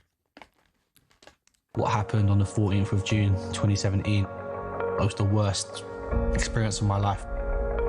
There was a lot of sadness. There was a lot of darkness in the air. We needed to find hope. I remember saying to you one day, like, how did you cope? You said football. The most important thing was football has helped me, and I wanted it to hopefully enhance and help others in the same sort of circumstances. I was really in a bad place. Severe depression, anxiety. Joining the football club was like, it changed my life. Yeah, it's a story about not just the power of sport, in this case, the power of football. And as we said, one of the founding fathers of the team, Rupert Taylor, has joined us in the studio. Rupert, good to see you. Good to see you too. Thanks for coming in. Thanks for having me. I mean, you were front and centre that night in the immediate aftermath of the fire. You were working locally and you saw firsthand the sort of impact it had on the community. Yeah, so I worked for a local organisation, and we welcomed up to 1,200 young people in each week, and sadly 9 of those children passed away.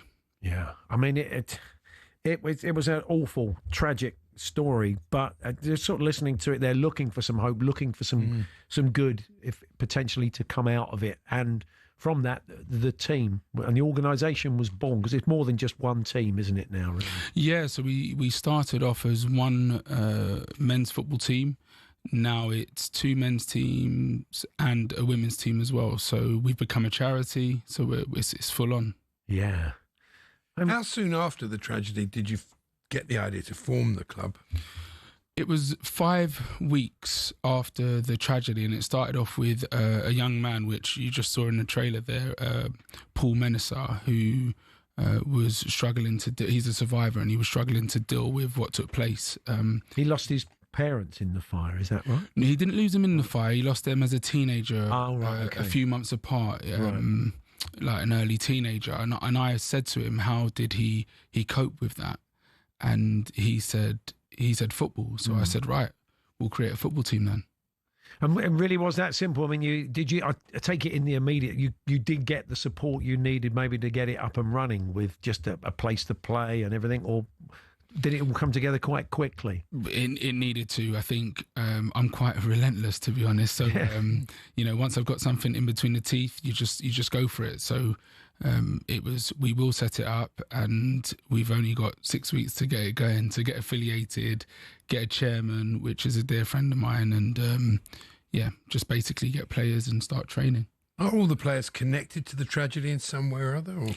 I think, how could you not be affected by it? Do you know what I mean? Yeah, obviously, but I mean, directly, so rather than on a human level. No, you've got bereaved, you've got survivors, and you've got players from the wider community. I think in order to get everybody to kind of join us on this journey, it's imperative that we don't kind of keep it in a silo, if that makes sense. And how did it start to grow? You said you got two men's teams and a women's team, and the women's team feature in the documentary, as we see. So how did that sort of it was all kind of organically, really? Did someone come along and say, look, why don't we create a women's team? How did that happen? I think right from its origin, we had the idea that it's not just going to be one team. You know, we could do other sports as well. At the moment, it's strictly football, but we're hoping to expand. I think in 2021, we felt like there was women that needed an outlet for a sporting outlet, and locally as well. So we started off with training sessions for roughly 5 months and said, right, do you guys want to get involved in a weekly team? And they said yes. So here we are. Do you play near Grenfell, Rupert? There's the pitch near the flats. Yeah, so we train at Westway. Everyone active's Westway Sports Centre, but our home matches are in Chiswick. Right, okay. King's House, yeah. Oh yeah, and you'd have to come along and watch. My local area, yeah. I know where that is. What was I going to say to you? The partnership that you have with TNT in terms of, you know, giving people an opportunity to work in sports television and sports broadcasting. That's part of it, isn't it? Yeah, so, you know, an early conversation with TNT going back to December now, last year, and we've struck a partnership. It isn't just a kind of drop in, here we are and we're going to disappear. Actually, we've struck a partnership which is a long-term one, and in that partnership they want to offer mentorship to the young men and women within the teams. I would imagine that it's not just been an outlet in the immediate aftermath of the tragedy, but subsequently in everything that's gone on, and needing some sort of physical outlet for the anger and frustration of how long it's gone on for, and not getting all the answers that everybody needs, and there not being the culpability. I mean, I'm sure that feeds into what you do as well.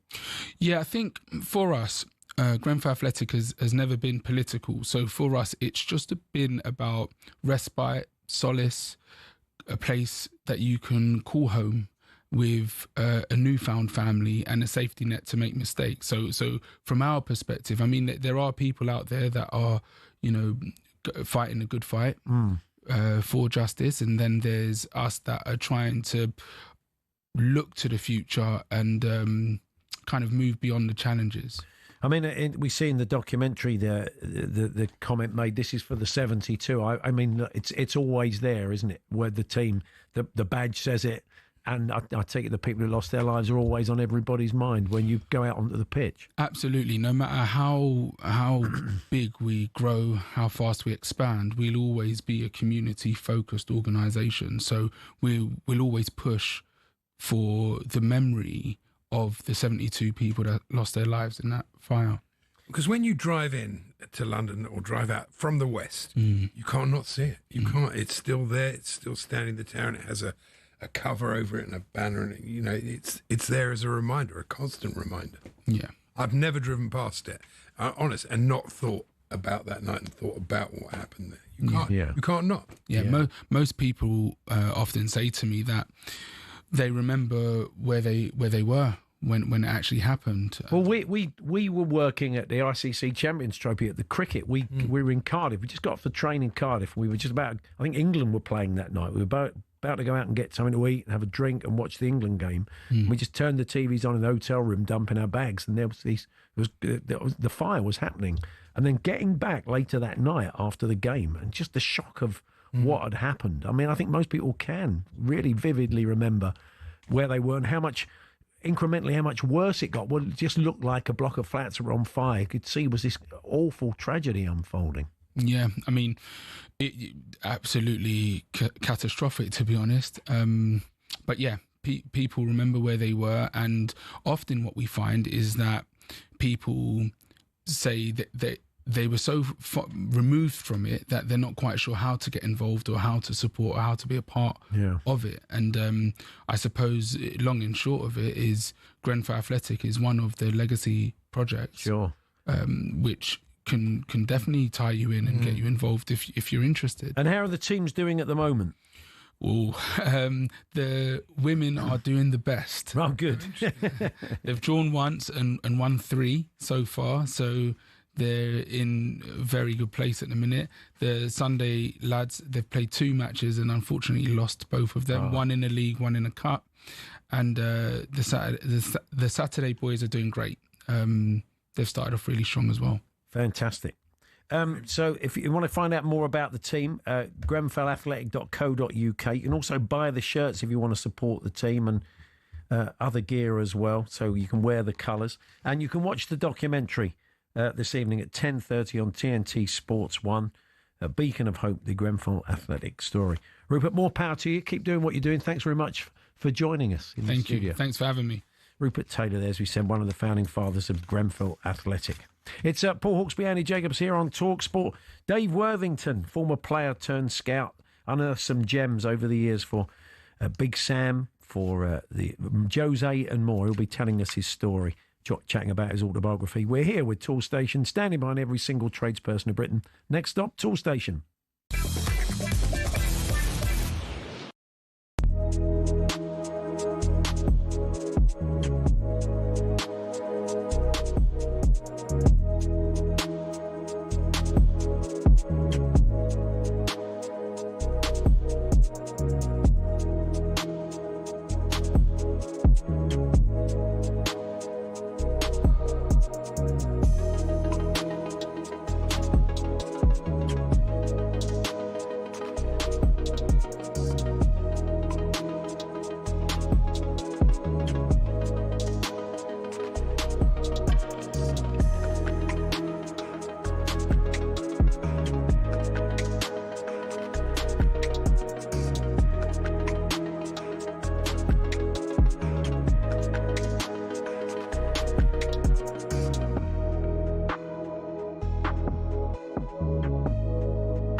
Now, make sure you don't miss Drive today from 4. Andy Goldstein will be alongside Darren Bent as they look ahead to a massive night in the Champions League across the talkSPORT network. Plus, you'll hear Benty's chat with the Hollywood royalty that is Dwayne "The Rock" Johnson, ahead of the release of his movie, The Smashing Machine, later this week. Here he is explaining how he'd have put on more weight and muscle ahead of filming for the movie. I read something somewhere as well for you, Dwayne, that you had to bulk up, which... Sorry, I find that really it was really difficult funny. to believe. Benny being like, "Do you work out? You're gonna have to." Like, yeah, I find that really difficult to believe. How hard is it for you to obviously change different weights for different roles?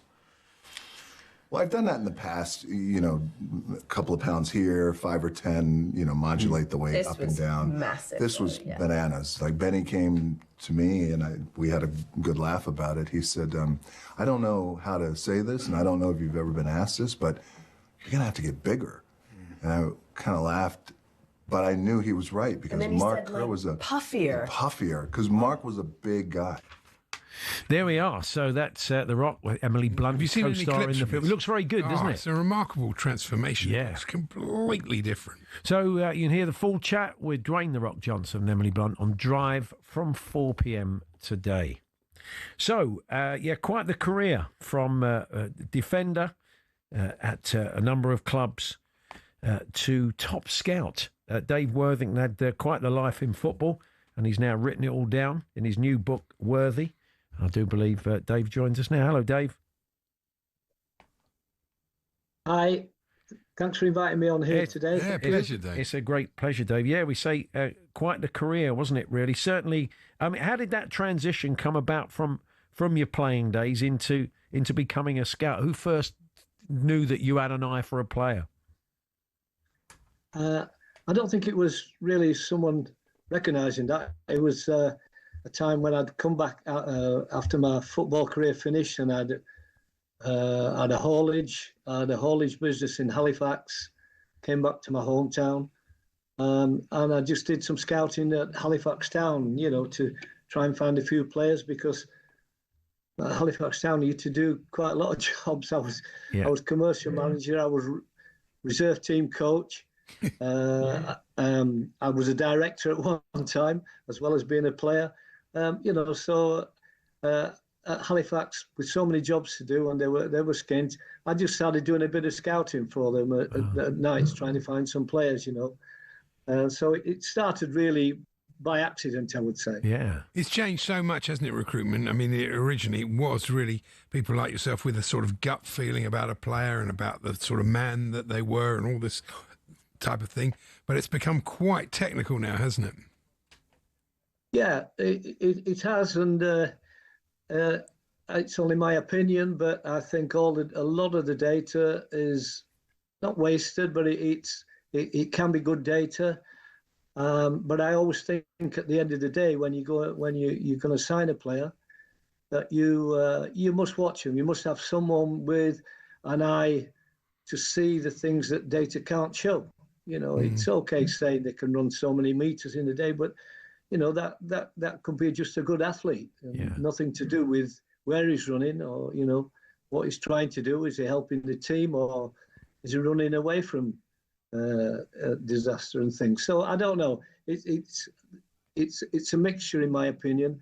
I've seen it both ways, So I had 20 odd years scouting, but the start of it was with really in a big way with Big Sam at Bolton Wanderers. That's the thing. You worked with Sam, didn't you? And you found some gems for him along the way. What were your best finds for Sam at Bolton? Would you say, Dave?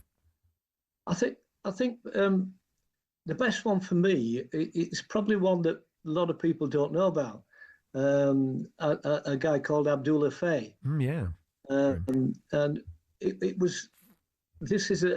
I like this story about Abdullah Faye because he was playing for Istres in southern France, and I was living over there, and I watched him play a couple of times, and then on the third time that I saw him, it was the next to the last game of the season, and his performance was absolutely fine, and then he went into a tackle where he actually he won the ball and he went straight through the player, and wow, it was a really, really hard tackle.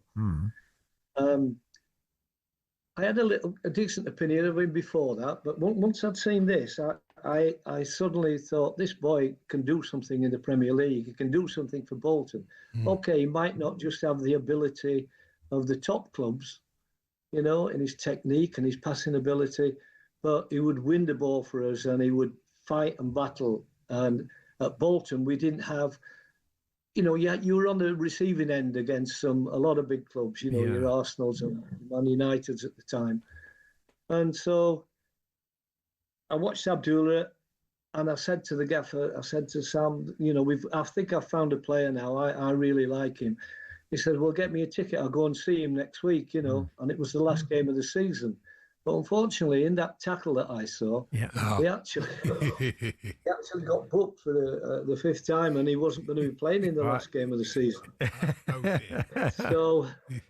So I left it with Sam during the summer, and then as chief scout, I was sat in my office one day, and Sam came in and he said, "Look, I've been thinking about Abdullah Faye that you were telling me about. You're keen on him." He says, "I'll tell you what, would you lose your job if he comes over? If I sign him on your recommendation, would you lose your job for Abdullah Faye?"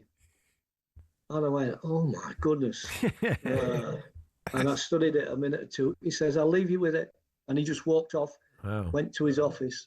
And I'm thinking, I've got a mortgage to pay, a family to keep. And, and I thought, oh, flipping it. Would I lose my job for Abdullah Faye?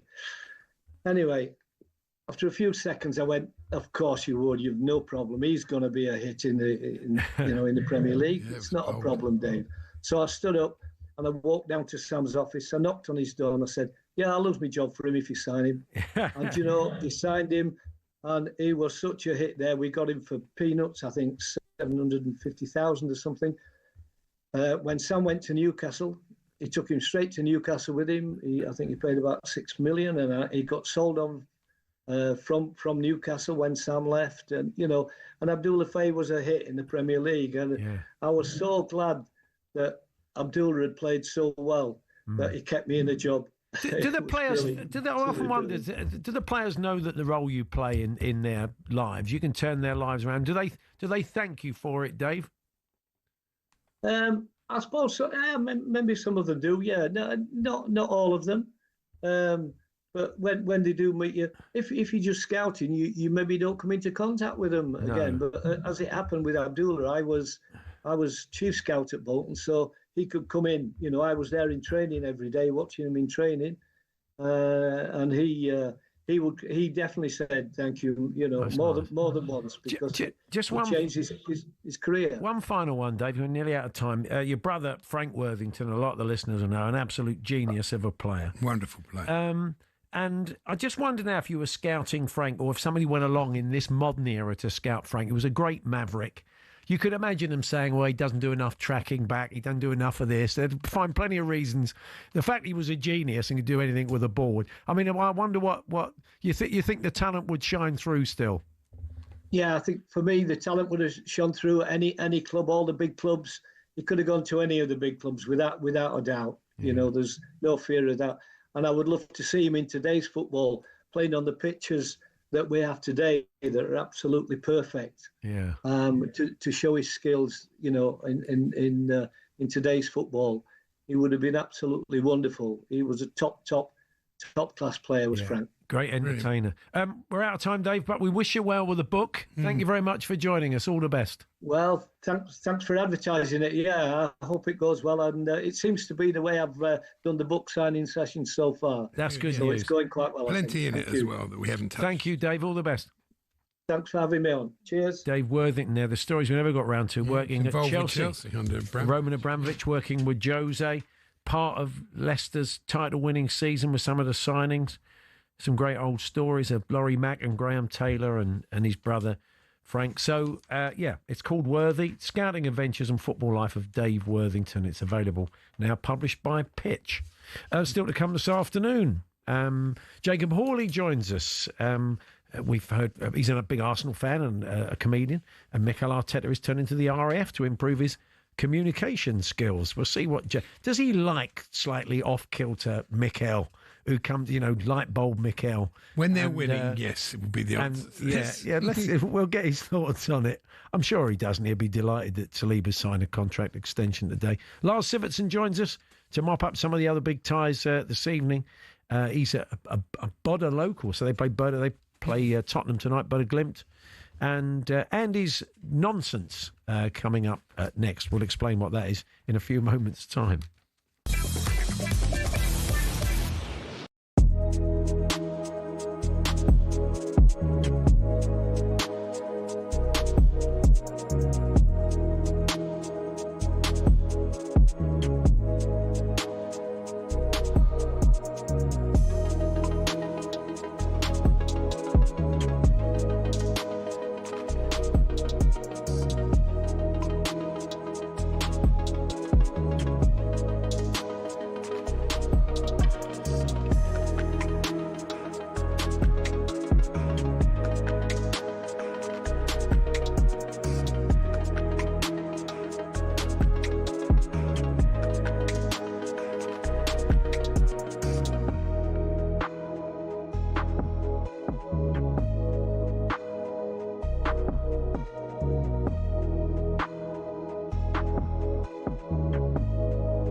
The queen of the multilingual post-match chat with the players, Alex Aljo, going to join us later on. She's over in Istanbul for Galatasaray Liverpool. And Lars Sivertson joining us to chat about all the games, looking at the opposition for the English clubs tonight. That's after Max Scott with the sports headlines. talkSPORT Sports Update, powered by the Nissan Van Range. Commercial vehicles built around your business. Search Nissan Vans or head to your local Nissan Van Centre. Cheers, Paul. Good afternoon. Fabian Hurtzler is honoured to be linked with Manchester United, but it remains a privilege to be Brighton manager. As for the convincing win over Chelsea, the Seagulls boss has told talkSPORT he's no longer surprised that his side are disrupting the establishment. It's what the boys are doing on the pitch, so they prove it not only once, they prove it now several times that they are capable of beating everyone in the league. And it's not like that they do it only once a season. I think, especially the last 2-3 years, they proved they can compete with the biggest teams in the league. Next up for the Albion, Wolves away on Sunday. Now, Arsenal have confirmed William Saliba's 5-year contract extension, keeping him at the club until 2030. It's understood the defender will be on 250 grand a week. Saliba says he feels at home in North London and doesn't feel he's reached his peak yet. The Gunners host Olympiacos in the Champions League live on talkSPORT tomorrow night. Now, if you've ever been in doubt about England's chances of winning a major trophy, well, even the Welsh think it's a foregone conclusion. Now, this is a team, and they go to tournaments, they're looking to win it. And I believe that it's a matter of time. I thought it would have happened before now, but it's still a matter of time. Craig Bellamy speaking there ahead of their friendly with England a week Thursday, which is live on talkSPORT. Now, Craig Hope is back in the latest Scotland squad, despite not playing this season owing to a neck injury. Boss Steve Clarke has also recalled Anthony Ralston and Kieran Tierney for the qualifiers against Greece and Belarus. And Sheffield Wednesday players are said to be discussing whether they should refuse to train this week. They've been told they won't be paid on time this month after delays throughout 2025. All being well, the House Championship meeting with Coventry is our live Saturday lunchtime commentary over on talkSPORT 2. talkSPORT News. Sir Keir Starmer's giving his speech at the Labour Party conference, promising a new, fairer country, whilst claiming Nigel Farage doesn't believe in Britain. And Donald Trump has given Hamas a deadline of 3 to 4 days to respond to a new peace deal for Gaza. More from the news team at past. talkSPORT weather with QuickFit. Come rain or shine, we've got your car's inbuilt safety tech covered with expertly trained technicians across the country, so you can drive away happy every time. Mostly dry in England and Wales today with some sunny spells, cloudier in many parts of Scotland and Northern Ireland with some outbreaks of rain at times.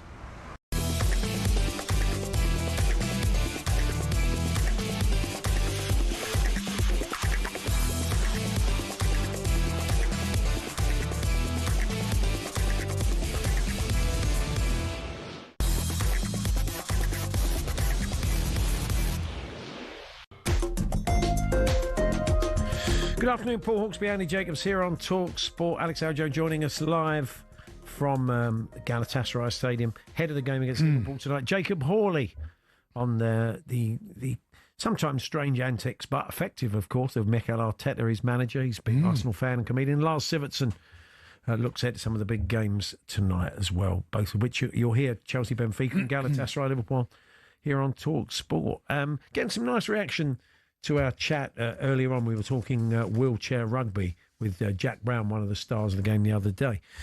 Chris is a Wolves fan, Lichfield. He said, Jack absolutely blew me away with that chair. I had to park up and message you. Very, very inspirational, he said. Oh, that's nice. Puts people like me to shame when we think, no, I don't want to do that bit of exercise today. These men and women are next level.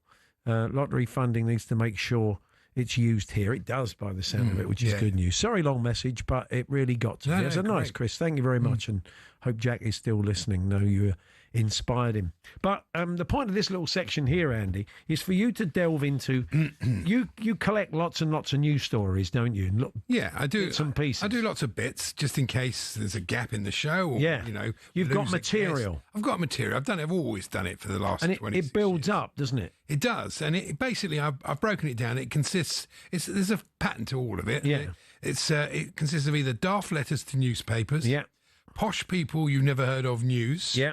Okay. Because I'm fascinated by why the tabloids and people write about posh people that no one's ever heard of. I don't get it. Right. Column fodder, that's a self-obsessed nonsense that columnists write. Yeah. That you think, you do realise people are reading this. Assorted vegetables and odd sporting contests. Yeah. Readers' offers, that's trousers. Mainly trousers. Yeah. Star scare stories and weather stories. Brooklyn Beckham career news and Gen Z. Okay. That's what it normally consists of. And you've told me to choose between the numbers 11 and 133, which is quite an arbitrary system. I'm hoping my system works. Okay, we used to do this in the podcast we did a couple of years back. I'll try to make it less haphazard. Let me try and help you out by saying cutting number 12. Cutting number 12. Cutting number 12. What is it? Oh, yeah, cutting number 12. Here we go. Can you find it? Yes, of course I can find it. I thought it would be on the first page. Okay, but you've got to have a system. Well, yeah, exactly. Here we go. Cutting number 12. What is it? Men's largest fear is flab. British men have revealed what they dread most: a flabby body and going bald. I've got the lot. The perfect storm.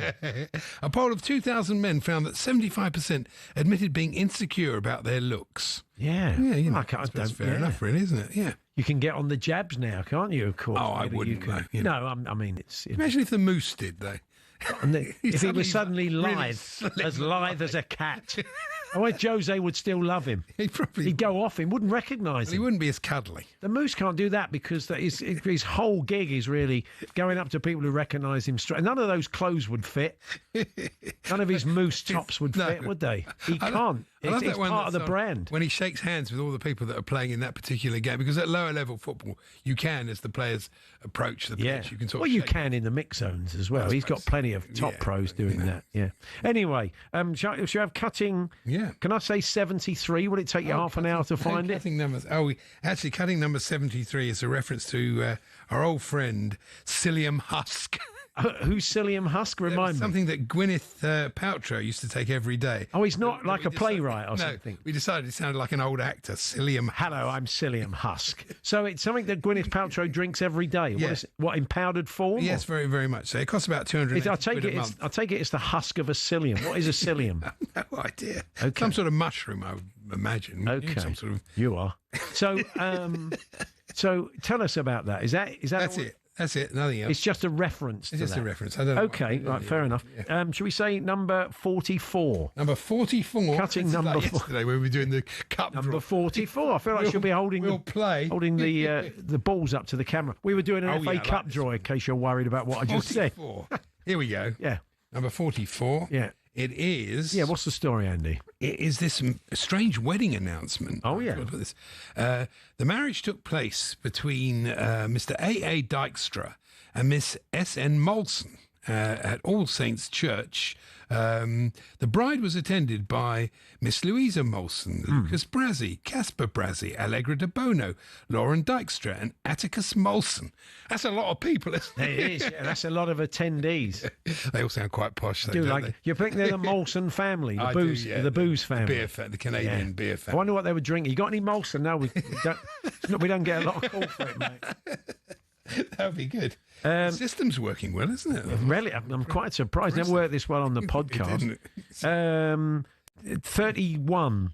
31. Time for a couple more. Oh, yes, this is good. Yeah. 31. This is a story about Gen Z. Okay. I'm fascinated because the press have got a kind of obsession about them, and I think they're just normal kids, aren't they? 31. Where are we? Okay. Yeah, sorry. Yeah, he's found it. Yeah, go on. Too far. Found it. There 31. we go. 31.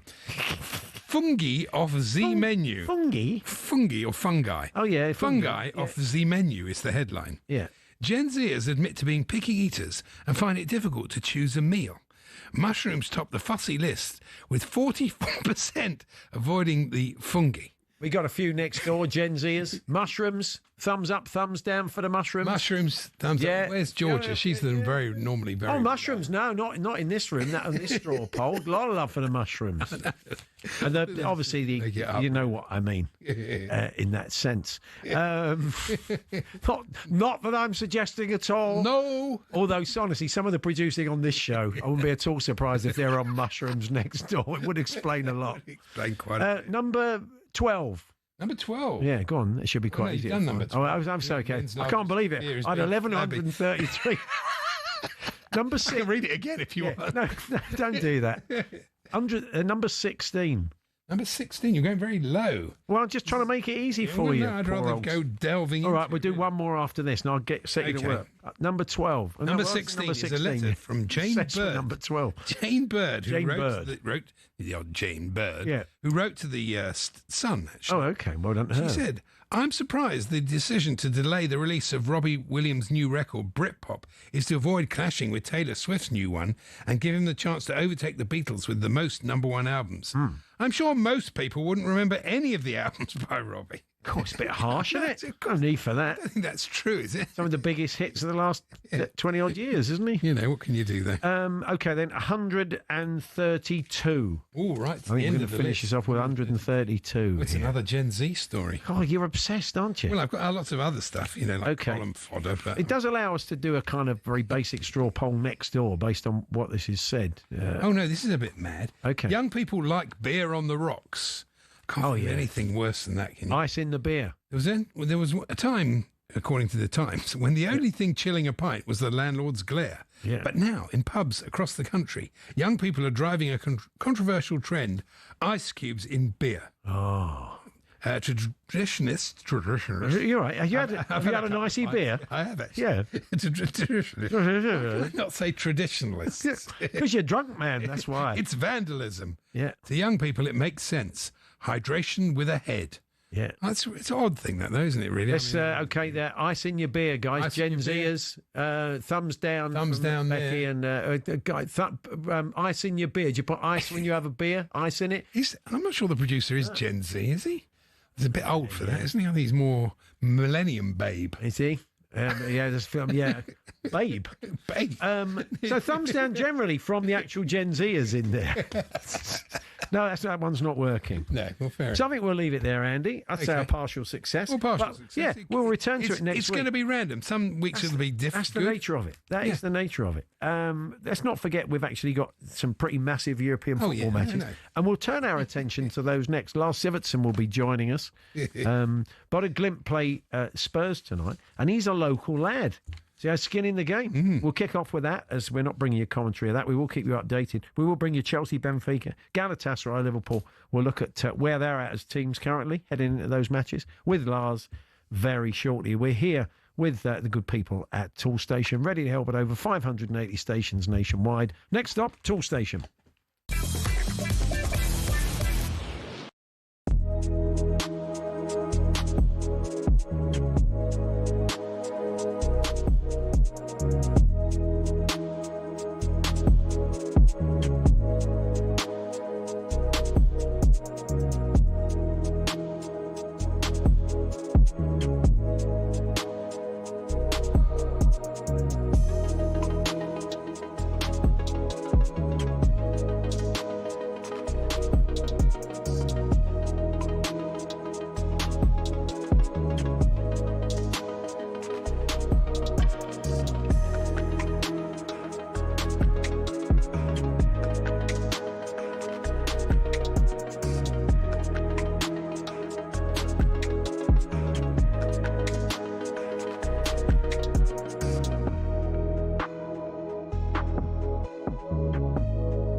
2-2 in stoppage time. In comes the ladies' corner. Yes, they can. It is Virgil van Dijk. An extraordinary start to this Champions League campaign. The cross in towards Osimhen, and he cushions the ball into the bottom corner. Osimhen at the double. Galatasaray 3. It's come out to Moises Caicedo. Oh, he's rifled it in. Jose Mourinho's return to the blue corner of London. Absolutely a privilege to face legend, not only for this club, for different clubs. Here's a ball in towards the near post. Otamendi gets up there. You just don't get drama like this anywhere else. It's just football. It's just talkSPORT. Yes, we're going to bring you Chelsea Benfica on talkSPORT, Galatasaray Liverpool on talkSPORT 2. We'll keep you in touch with Bodø/Glimt versus Spurs. That's where we're going to start with our next guest, because they're his local team, well, they were when he was living in Norway. Lars Sivertsen joins us. Hi, Lars. I mean, local enough. I mean, they are from the far north, and I'm very much a child of the southwest. But listen, we're a small country. I'm definitely of the view that anytime we have a team in the Champions League group stage, for all us Norwegians, that should be our team. But I do want to tell you, actually, I've been on this show and other shows on this network many times telling you about the fairy tale story of Bodø/Glimt. And I think they still are a fairy tale story internationally. But it's an interesting dynamic that's taking place in Norway now, because they're making such just incredible amounts of money from this Champions League run. A lot of other fans in Norway are going, hang on, this is actually kind of bad for the domestic league now. Because if you're a Brand supporter or a Rosenborg supporter or something like this is terrible. They have so much money now. Before Spurs played them in the Europa League earlier in the year, we heard a lot about their home record and how fierce it is and how good they were. I thought on the night, I remember the game, Spurs coped quite well. I know this is tempting fate as a Tottenham fan, Lars, but I was pretty underwhelmed with them in both legs. And maybe, I mean, were they just bad nights? You've seen them play better than that? Because I didn't think they were great. Yeah, I had a strange experience for that, because like my team in England that I grew up supporting from afar is very much Spurs as well. So I had some conflicts there, but on the night I was a little bit disappointed, because I do agree with you. I don't think they did themselves justice over the two legs. But what I can tell you, which I think is quite interesting, is that the games against Spurs were a wake-up call for them.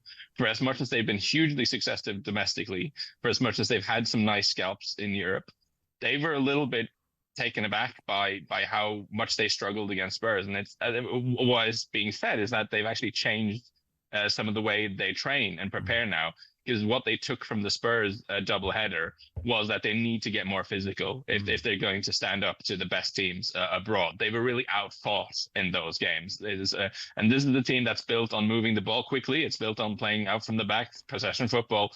But the physical side of the Spurs encounter, they were really not able to cope with the physicality that Spurs brought. And they've actually made changes, supposedly, to how they prepare now this season, because they realized if they want to take that next step in Europe, that's an area where they have to improve. Have they brought in sort of new personnel as well that Tottenham fans should be aware of? No, it's very similar. And what I think is interesting about the personnel is that there's so many players for this team who have actually gone abroad at some point, but have come back. And I think that is an interesting note, just on the sense of, I think that the Bodø's success is more about the collective than it is about any one player. And I think it's more about the community and the environment up there than it is even about the coach, even though he's done an incredible job. So the interesting thing about it is it'll be very, very similar to the group that played against Spurs. It contains a lot of players who have at some point gone abroad, not had a great time, and decided to come back home. But the idea is that they've changed a couple of things that hopefully will make them more competitive in this match.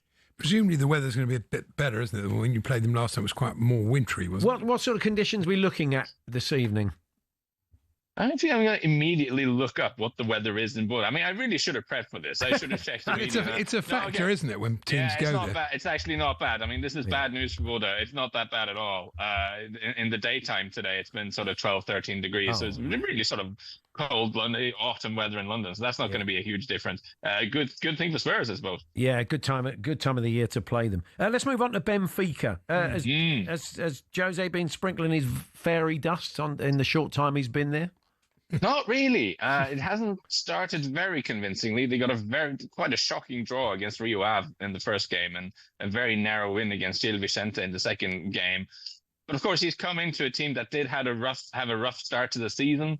Bruno Lage was sacked after just a really terrible home draw to Santa Clara, a small team they should never draw at home against, and then that terrible defeat to Karabag in the Champions League, which then triggered his sacking and the return of Jose Mourinho. So I think you maybe shouldn't expect Mourinho to immediately turn everything around. But I have some questions over this appointment. Just because I do wonder at this point, after the last couple of jobs he's had, I think it's legitimate to question whether Jose Mourinho in 2025 is still an absolutely elite level manager. It didn't go tremendously well for him at Fenerbahce. I would argue that it didn't go that well for him at Roma, even though he had success in the secondary European tournaments. So you can ask, is he just a very famous and very charming man at this point, or is he genuinely one of the best coaches in the world? I think that's a point that's fair to ask.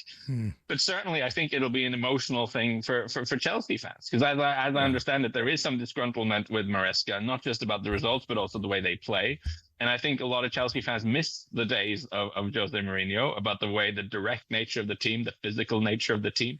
They don't love it. I remember they didn't love it when Sarri came in and tried to make them a very possession-heavy team. And I'm getting the sense that Chelsea fans are not enjoying the very possession-focused football of Maresca. And then, of course, when Mourinho is coming back, he's going to push all the buttons. He's going to be the entertainer. He's going to be the charmer. So that is obviously adding a lot of spice to proceedings. I don't know. I mean, I think Chelsea hit a good run at the end of last season. They started to play some really nice football.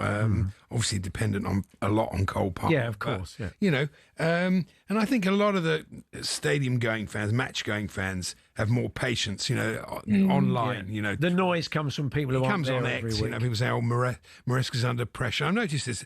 There'll be one bloke that says Maresca's under, and then there'll be about 6 of them that will retweet it. And then so by the time you've read your timeline, you think, "Blimey, he's really under pressure." Yeah. You think, well, is he? They've lost 5 times in the last 6 months, 4 of those when they went down to 10 men. So it'll be interesting. Yeah, no, I definitely concur with you that I would be a bit mad if he was under pressure. But it's an interesting dynamic in all this. Sense of Mourinho, I think he has something to prove in this job. I think he went to Fenerbahce, and maybe we'll touch on Galatasaray because they're playing today as well. But it's difficult to overtake them domestically. It's very difficult. But he played in the 4 games he played against the derbies against Besiktas and Galatasaray as coach of Fenerbahce. He didn't win one of them. And I think that's a big thing. That's one of the reasons, if you're Fenerbahce, you bring in someone like Mourinho because you want him to help you mastermind these big games, and he didn't. And that success, that stint was not a success. And I definitely think he has a point to prove with this Benfica job. It'd be interesting to watch Liverpool up against Victor Osimhen. How's he been playing since the move became permanent to Galatasaray?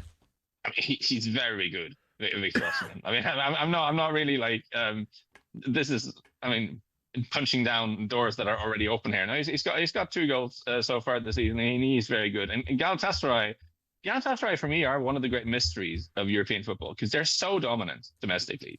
Last season they won the league very, very far ahead of Fenerbahce of Mourinho. The season before that, they won the league with 102 points. They're absolutely unstoppable at home. The last 2 seasons in the Turkish league, they've lost 3 games over 2 seasons. They should have started this one with 7 wins and no defeats. A goal difference of 19 scored and 2 conceded, 7 games in. They're absolutely unstoppable at home. But then they go to Frankfurt and lose 5-1 on the first match day of the Champions League. And I've been there. I've been to Istanbul and in their stadium, and they are such a big club. Istanbul is such a massive city, and you walk around in the city centre and there's Galatasaray merch everywhere. And that's a huge stadium, which makes an incredible noise. And when they're there, you just feel like whatever you think about the Turkish league, this should be this should be a significant European power.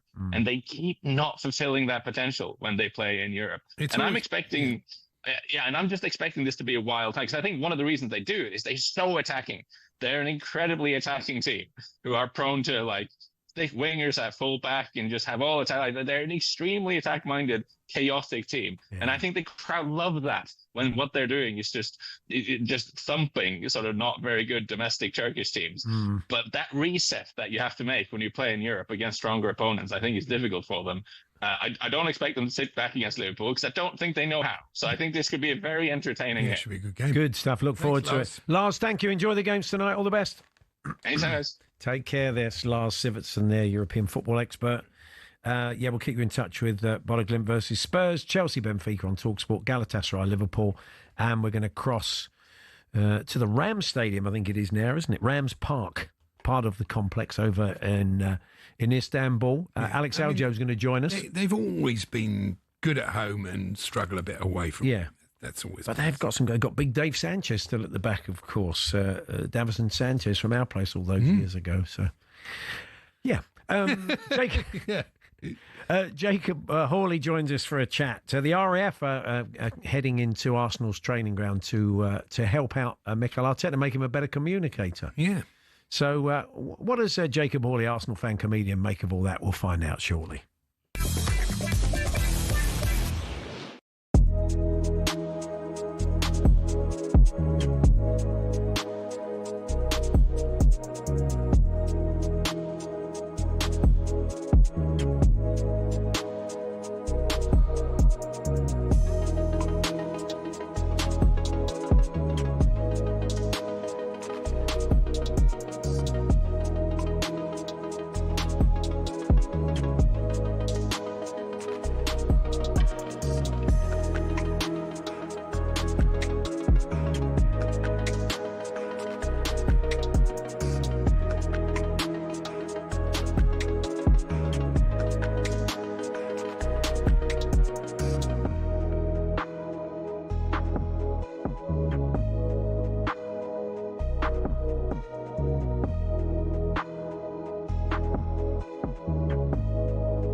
Back off Real Madrid, Saliba's signed his deal. That's what Arsenal fans are saying after their top-class defender put pen to paper on what's believed to be a 5-year deal.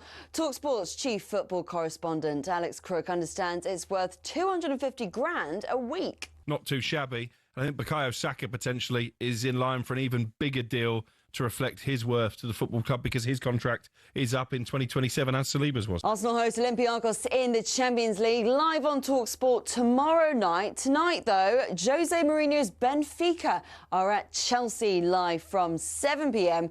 and Liverpool are at Galatasaray live over on talkSPORT 2. Now, a dugout debut and a point on the board. It wasn't a perfect night for Nuno, but the 1-1 draw with Everton is a positive step. Stuart Pearce reckons he needs to bring back some Moyes-era consistency. Certainly the first half, all of a sudden West Ham look very fragile. I'm talking from a playing aspect. Once they get their tails up a little bit and get a little bit of joy in the game, all of a sudden they look at a totally different team. And talkSPORT understands Sheffield Wednesday players are discussing whether to refuse to train later this week. It's after it was confirmed their wages for this month aren't going to be paid on time again. Sheffield Wednesday are taking on Coventry on Saturday, live and exclusive on talkSPORT 2.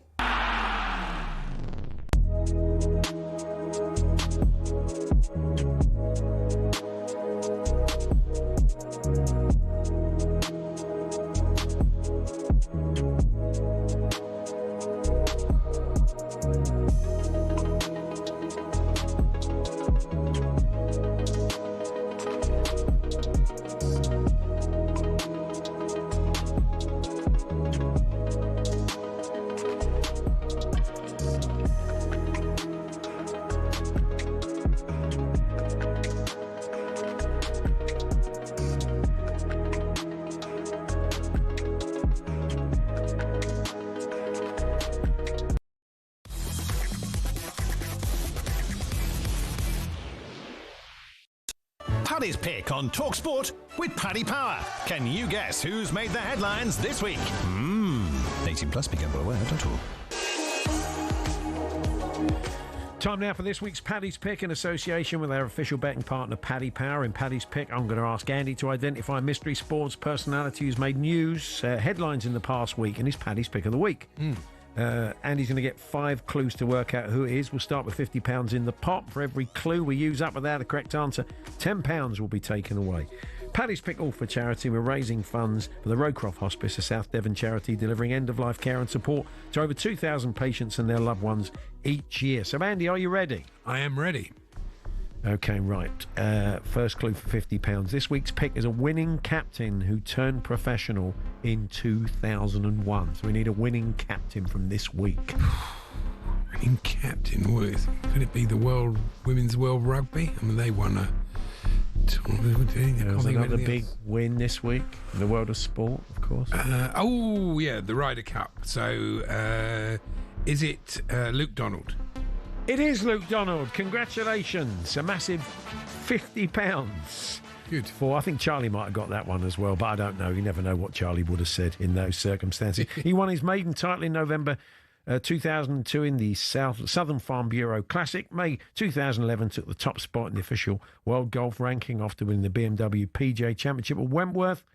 He has 7 European Tour wins, the last being in 2012, and he's just led Team Europe to Ryder Cup victory for the second time. Who knows, maybe he'll stick around. He hasn't made his mind up yet.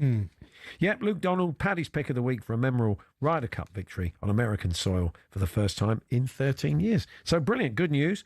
£50, Andy, for the Rowcroft Hospice this week. Excellent. Thanks to our friends at Paddy Power, official H&J betting partner, 18 plus only, BigGambleAware.org.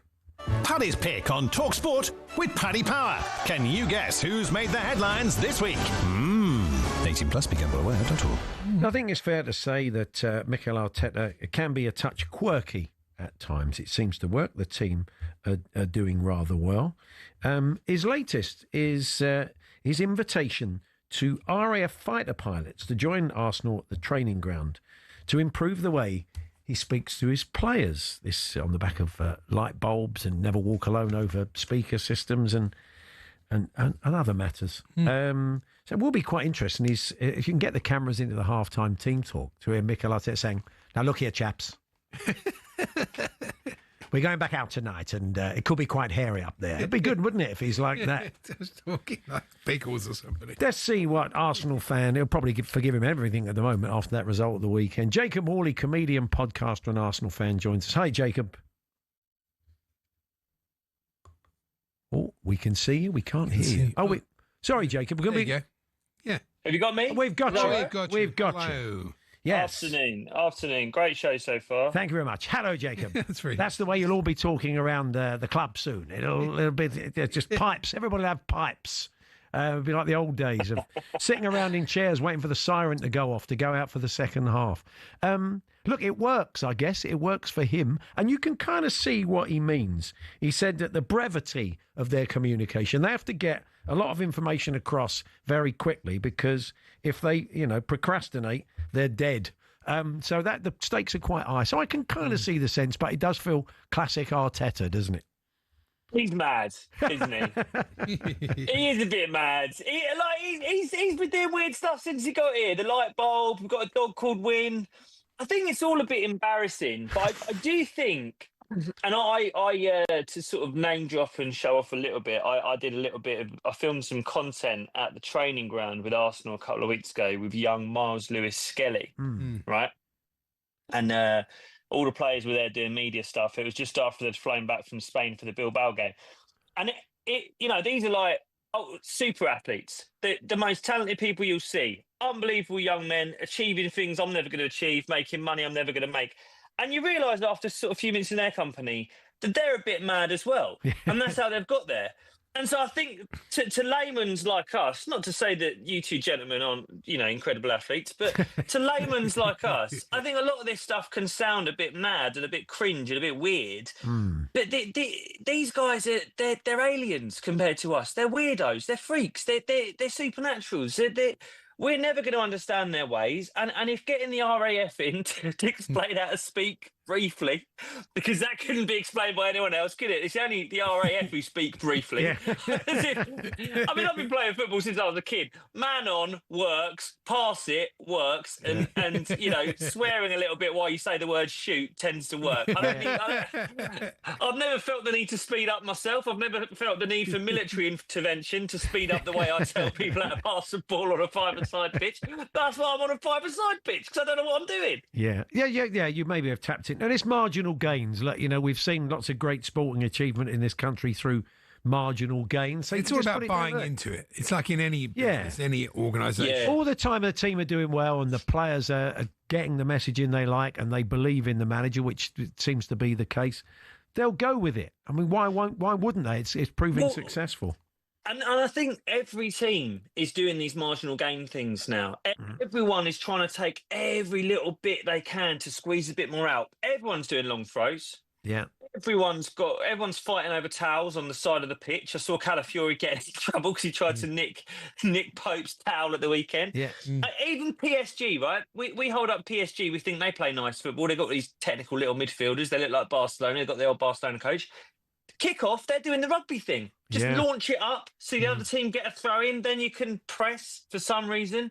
It's all gone a bit that way. I don't really know why. I don't know why it seems to have veered that way, but that's what's happening. And it's every little advantage that they can get is being taken. And Arteta is a bit mad and quirky, but I think the last few years have sent him mad. I don't know if you've seen pictures of him before he took the Arsenal job. Yeah. He looks 15 years younger. It's only been 6 years. And you think about what he's been through. Years up against a financially doped Manchester City, supposedly. Their only charges. I understand the legal ways that radio works. But apparently a financially doped Manchester City. Last year, finally gets his chance. City gets some bad luck. OK, Arsenal are in. Nope, we get 7 injuries across the season. Everyone's hamstrings fall apart. Liverpool take the title. It sent the guy insane. There's dogs with funny names. We're doing all sorts of weird stuff. There's light bulbs, there's hearts, and I'm sorry, but I love him, and I think he winds up people who don't support Arsenal. I don't know how you boys feel about Arteta. If you're being honest, as a Spurs Chelsea fan, he's a bit annoying. I think he's one of the smuggest people I've ever met in my life. The thing is, despite what he's gone through for 6 years, there's still not a grey hair on his head. No. No, the hair hasn't moved. He's got a Lego man haircut. Yeah. But I think that's kind of what you want from your coach. Andy, when you had Jose Mourinho, right, he wasn't particularly popular amongst other clubs. No, definitely none of us liked him. There's a few players in that squad none of us liked either. But you love him because he's yours. The one thing that I think... Because we never liked Mourinho, but everyone respected Mourinho because of what he won.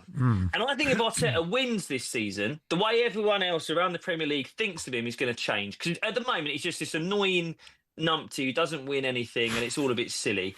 If it starts winning, you're going to see the RAF are going to be busy next season because everyone's going to want them to come in and say, how do you say man on in one word, right?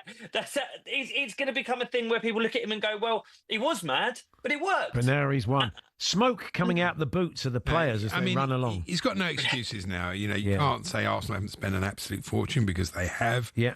got two players for every position.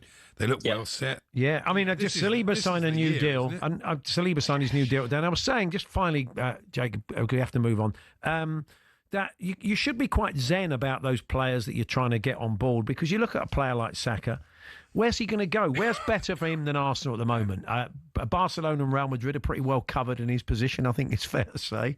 So I think he'd play for Real Madrid. Yeah, but Saka would play for Real Madrid on the right wing, 100%. Well, I don't think you're in any danger of losing those guys. It seems a good place to be at the moment. I mean, if it's this time next year and you still haven't won, maybe there's a few agents saying, well, you might have to think about it. But at the moment, it seems a pretty good place to be for your players. Listen, I've had doubts about the coach over the last couple of years. There's times that the football looks a bit stale and physical and boring. But if there's one group of people who have no doubts about Mikel Arteta, it's Arsenal players. Because second after second after second, we haven't won anything, and they're still signing contracts. And I disagree with you. I think Saka could play for Real Madrid. I think he'd go to Barcelona. I think he'd play for Manchester City. I think Do you think he would go? You think? No, I'm not saying he's not capable of that. I'm just saying I think it's unlikely that he would, because he's sort of bought into the project, and I just can't see him going anywhere. But you have to give the manager credit for the fact that these players. I mean, Saka's one thing. He's come through our academy. William Saliba, 24 years of age. He gets into every team on the planet as a centre back. He could go anywhere, and he's just committed 5 years from 24 to 29 at Arsenal. And for all of us, and I'm sitting here, I think the RAF thing's weird. I think we should win some trophies soon. Saliba doesn't seem worried. They're obviously convinced that with the RAF boys and the Red Arrows coming in next week and the dog with the funny name, we're on to a winner with this, and he's going to get the titles he wants. We've got to go, Jacob. What are you up to comedy-wise at the moment? I'm supporting Alan Davis on his tour. Brilliant. Recommend everyone comes and sees it. It's a great show, and I'm doing my podcast, the Screen Rock Podcast, having a good laugh as well. A proper Arsenal night with you and Alan as well, isn't it? You have plenty of chats off stage. So a little bit of nepotism. Lovely to talk to you, Jacob. Great stuff. Thank you very much. Take care, gentlemen. All the best. Jacob Hawley there, comedian, Arsenal fan, buying in to the RAF tie-up. We're going to be chatting to Alex Aljo over in Istanbul very shortly ahead of Galatasaray versus Liverpool. We bring it to you on talkSPORT 2, and Prime Video do as well. So we'll be chatting to Alex before we hand over to Andy and Darren, and that interview with The Rock and Emily Blunt, of course, on their new movie. You'll hear that from 4.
Paul Hawksbee, Andy Jacobs here on talkSPORT. Now, I was in the pub after the Spurs-Villarreal game the other day, kind of keeping half an eye on the post-match, and Rodrigo Bentancur came on. I was quite interested to hear what he had to say. I'd never heard him speak English before. No. I think his English is a bit sketchy, but luckily our next guest was on hand. And I don't know if you've ever seen Alex Aljo do the post-match press conferences, but she has a technique to translate and just keep the whole thing moving along, keep the pace of it. It is a real skill. And she joins us now. She's going to be working her magic in Istanbul. She's there for Prime for the Galatasaray Liverpool game. Hi, Alex. Hello, thanks for having me on. I can't speak Turkish, by the way, so I've been struggling out here. But it's really, look, I don't know if it's a technique you've built up, because often when you're translating a player, you ask the question, they answer it, you do the translation. It's pretty clear. You keep the pace up. It's kind of you're sort of juggling both languages at once, but it works. I mean, it kind of feels quite unique to you, or is that something you kind of learnt at uni, or what? Well, I always say to the player beforehand, look, we don't want really long answers. I can ask you more questions, shorter answers, keep the conversation going. And I always try and look to the camera as well and bring in the viewer like we're all having a conversation together. Because I think if Bentancur was to speak 3 minutes in Spanish, a long answer, you're going to switch off, aren't you? You don't speak Spanish, you don't understand Spanish. Well, you might do. Sorry, I'm just just guessing. But you don't want to listen to 3 minutes of a language you don't speak. So I do try and keep it short and snappy, so the viewer doesn't lose attention. It does work because keeping the pace up of it. I mean, it keeps them on their toes, and it just makes the whole thing just a much easier watch. Yeah, and I think a chance to hear from players, as you say, that don't normally speak. Rodrigo Bentancur, I don't think he did a single interview last season. So it is good for the player, it is good for the club, and great for the fans, which is obviously the most important thing to hear from their key players. How many languages do you speak? I speak 5, including English. Wow, that's impressive. It really is. But the Turkish, I mean, that's a bit. I mean, so you speak what? French, Spanish, Italian. French, Spanish, Italian, Portuguese.